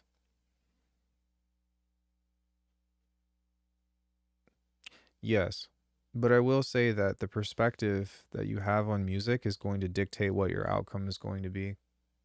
And that sounds really obvious to say, but it's something that's healthy to be aware of, because if I'm somebody that approaches music at the piano, then chances are I'm not going to write shit like Halftime. You know what I mean? I'm going to try to put chords and melodies together. If I'm a percussionist, I might start with percussion first because you know what I mean? Yeah, exactly. If I am a sound designer and a fucking nerd, I'm going to try to make cool sounds and then be like, how do I make them come together? And a lot of times people are not able to like blend them all into something that's cohesive because they put all their skill points into one specific direction. And for me, I have a very soft middle ground of I know how to add just enough melody, just enough harmony, just enough this, and then I put a lot of focus into the basses and the drum movements and all of that other stuff. few bars a day. Don't be so hard on yourself. Yeah. But even still though, right? Like even sometimes just a few bars a day, like I'm realizing how fast I work compared to some people cuz they'll listen to 1 to 2 to 4 bars, you know what I mean, for hours and not make a single decision and just be like,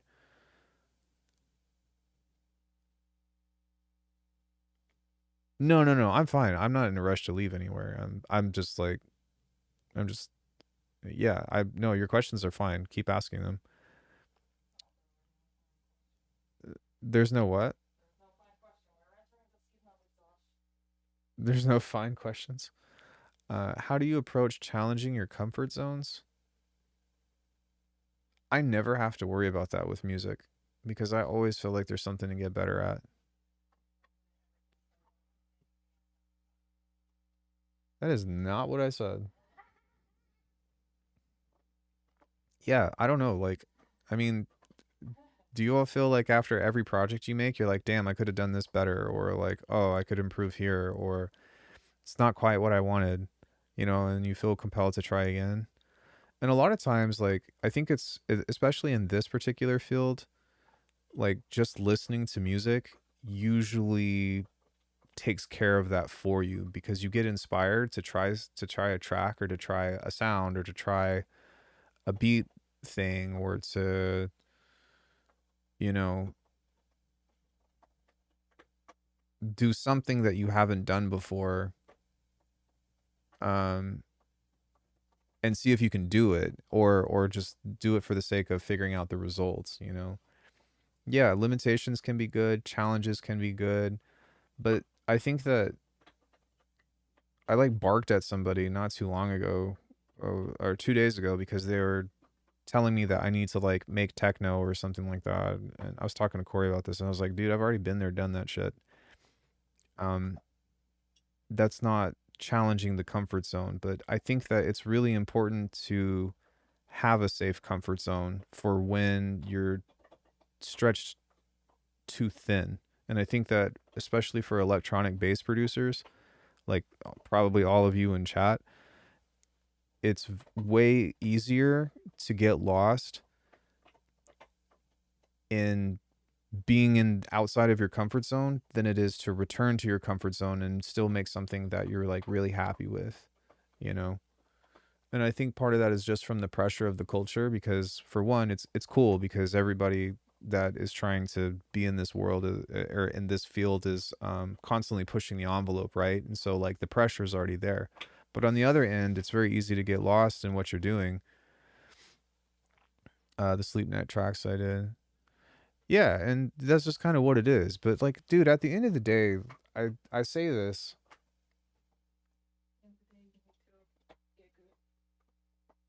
Yeah, she's right. At a certain point, you're just moving clips. You know, it doesn't matter the genre.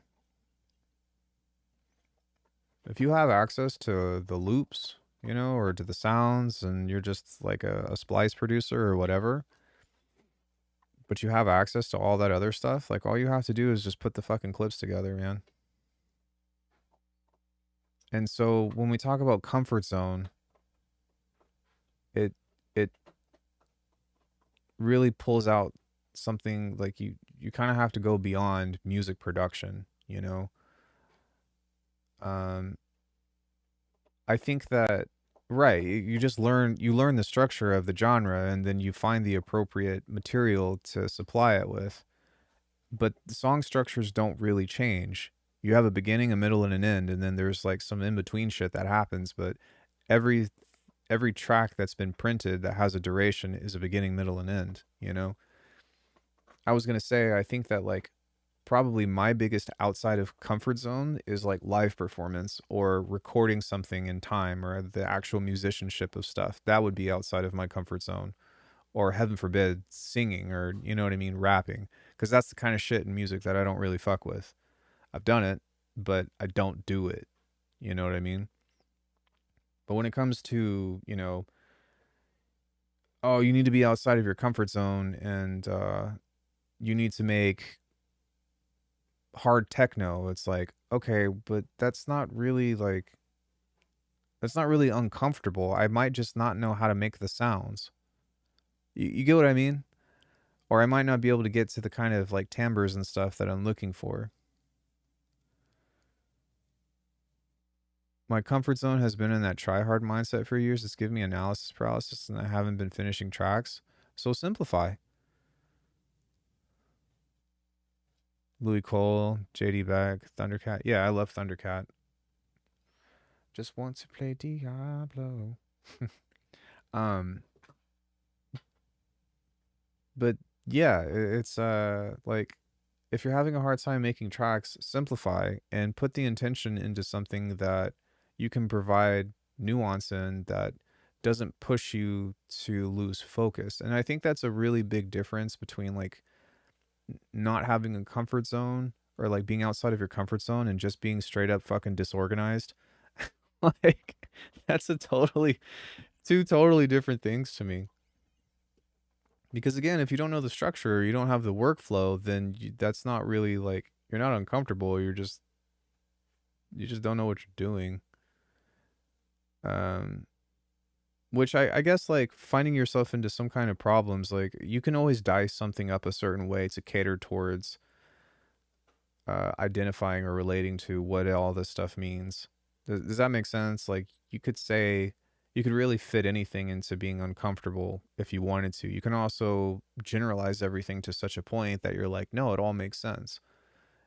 And it just depends on how you feel about it at the end of the day and what you're okay with like pulling from the experience. But that's the bigger picture, is what is the intention of doing the thing that makes you uncomfortable in the first place?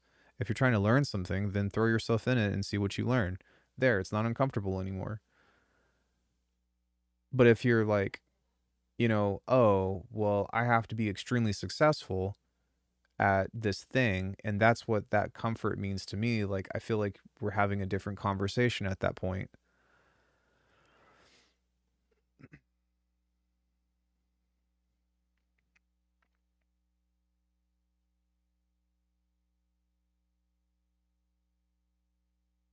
At least in my opinion. You know,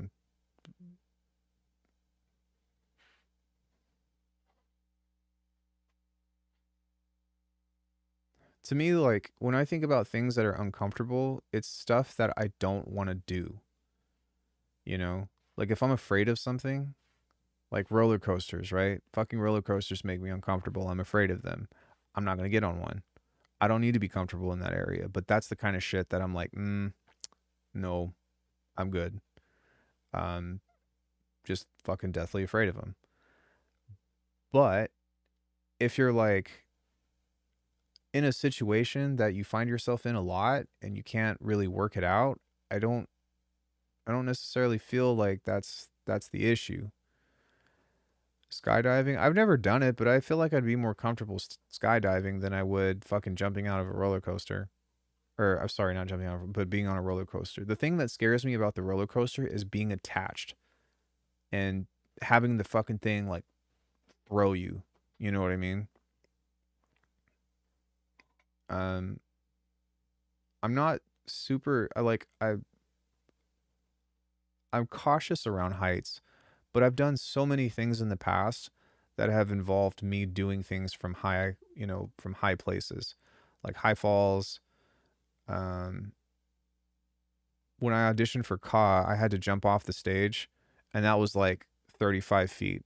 I will tell you, I was uncomfortable doing a half of a backflip onto my back and hoping to land, but it wasn't because of the flip part or the distance. It was because I was afraid that I was going to over rotate and land in an awkward position. You know what I mean? That's what was scaring me. I was uncomfortable with like the yeah. Well, there was an airbag at the bottom, but you just jump off, and just star out and land, and the impact was pretty heavy. It was like but you know what I mean? I did it several times and I had a lot of fun doing it. But yeah, man, just roller coasters in general. I'm just like, ugh, I don't really like that. I don't really like that.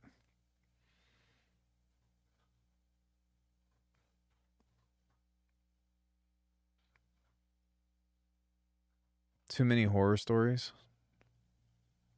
Yeah, some people did die at COD, but it was never because of that. It was because they got stuck from the rappel, and then they tried to like unrepel them because their rappels go up and down, and then they got locked under the stage, and I think it ended up crushing them.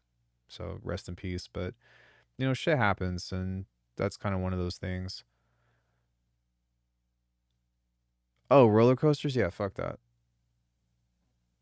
Fuck that. Especially like we in Oklahoma, we had um an amusement park called Frontier City, and I think like at least 2 or 3 of those roller coasters were made out of wood. Yeah, Corey just said, "Oh yeah," and it's like, fuck that, fuck that shit. Do I meditate daily? Um, I think a lot, but no, I don't. I sit down in silence a lot, but I don't usually sit down and be like, I'm gonna meditate. You know, I'm gonna I'm gonna I'm gonna clear my mind. But that's also because my relationship with meditation is very different from like my martial background, which I wouldn't say is a spiritual thing as well. Yeah, but you get what I mean? It's like I don't know. I think that people have like a pride thing behind meditating. It's like, bro, you need to sit down and like you need to meditate more, you know? You need to like clear your mind and empty out all those negative thoughts, bruh. Yeah. For me, it's like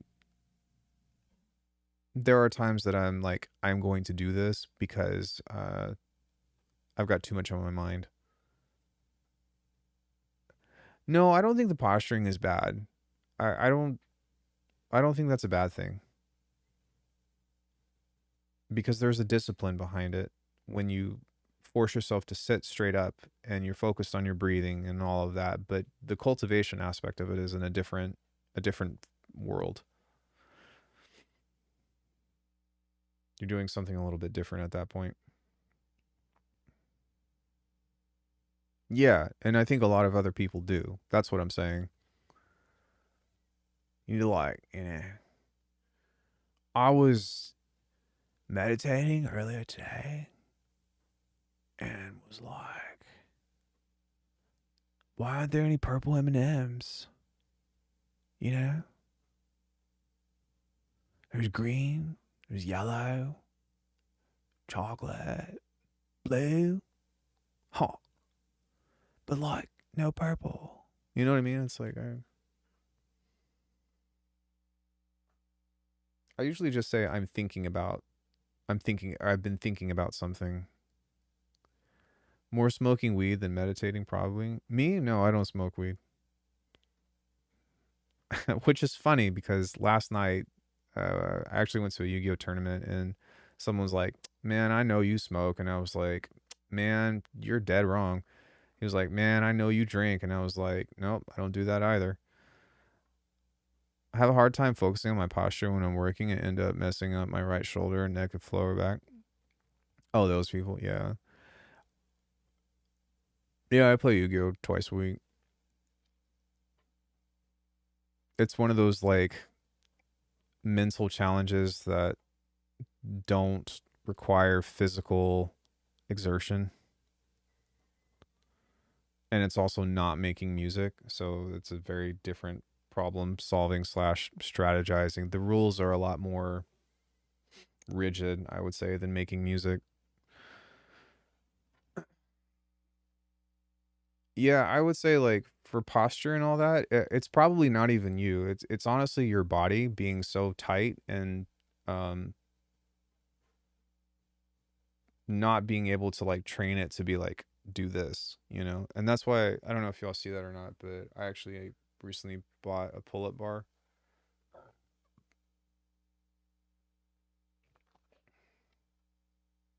One is because there's a lot of stuff that I do calisthenics wise, but two, just hanging is so good for your posture.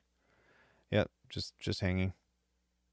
You know, especially if I'm sitting at the desk all day doing this, you know, I can just hang, and I don't even have to hang with like my legs not touching the ground, but just this is really nice. I got the classic nerve pain from mouse shoulder, starts under my right shoulder blade, my neck into my temple. Yeah, man, I would say like especially for our age, you got to be proactive on that. Something that will help a lot is a doorway. If you lean into a doorway with your body like this for like a minute twice a day, you will see drastic changes. But you have to be careful because I don't know if like your rotator cuff or anything is fucked up, but you're just doing it to feel a stretch and not like a super intense one. It should be like, this is moderate. It shouldn't get into the world of painful.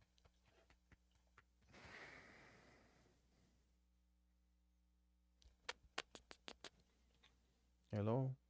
Where's your bone?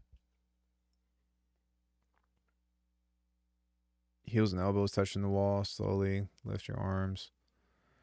Yeah, that's a good one too. The snow angels. Like this one. Yeah, like if you can't do this where your arms are touching your elbows, like I've got an acrobatic gymnastics tricking all that stuff, but if you can't do this with your back straight, you need that. Hey, no, I didn't give you the invitation. You guys see this? Fucking dog. Not that bad. Well, you never know. And I imagine some people that are in here are. Hello. Hello. You want to say hi to chat?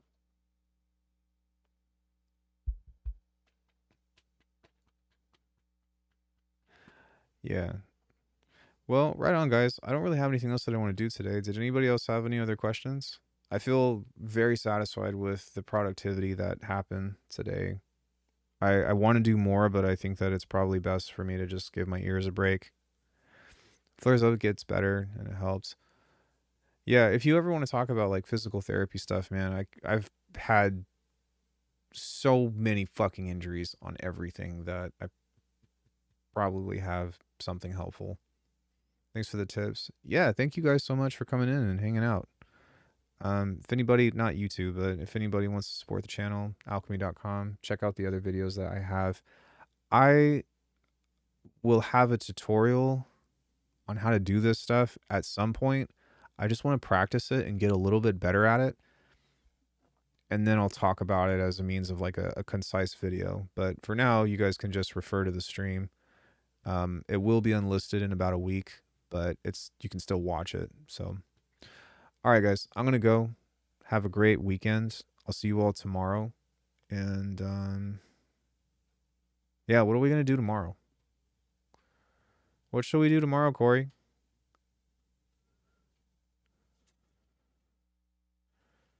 I think she put headphones in. Yeah, what are we going to do tomorrow? I do not know. We'll figure it out. I'll be live tomorrow.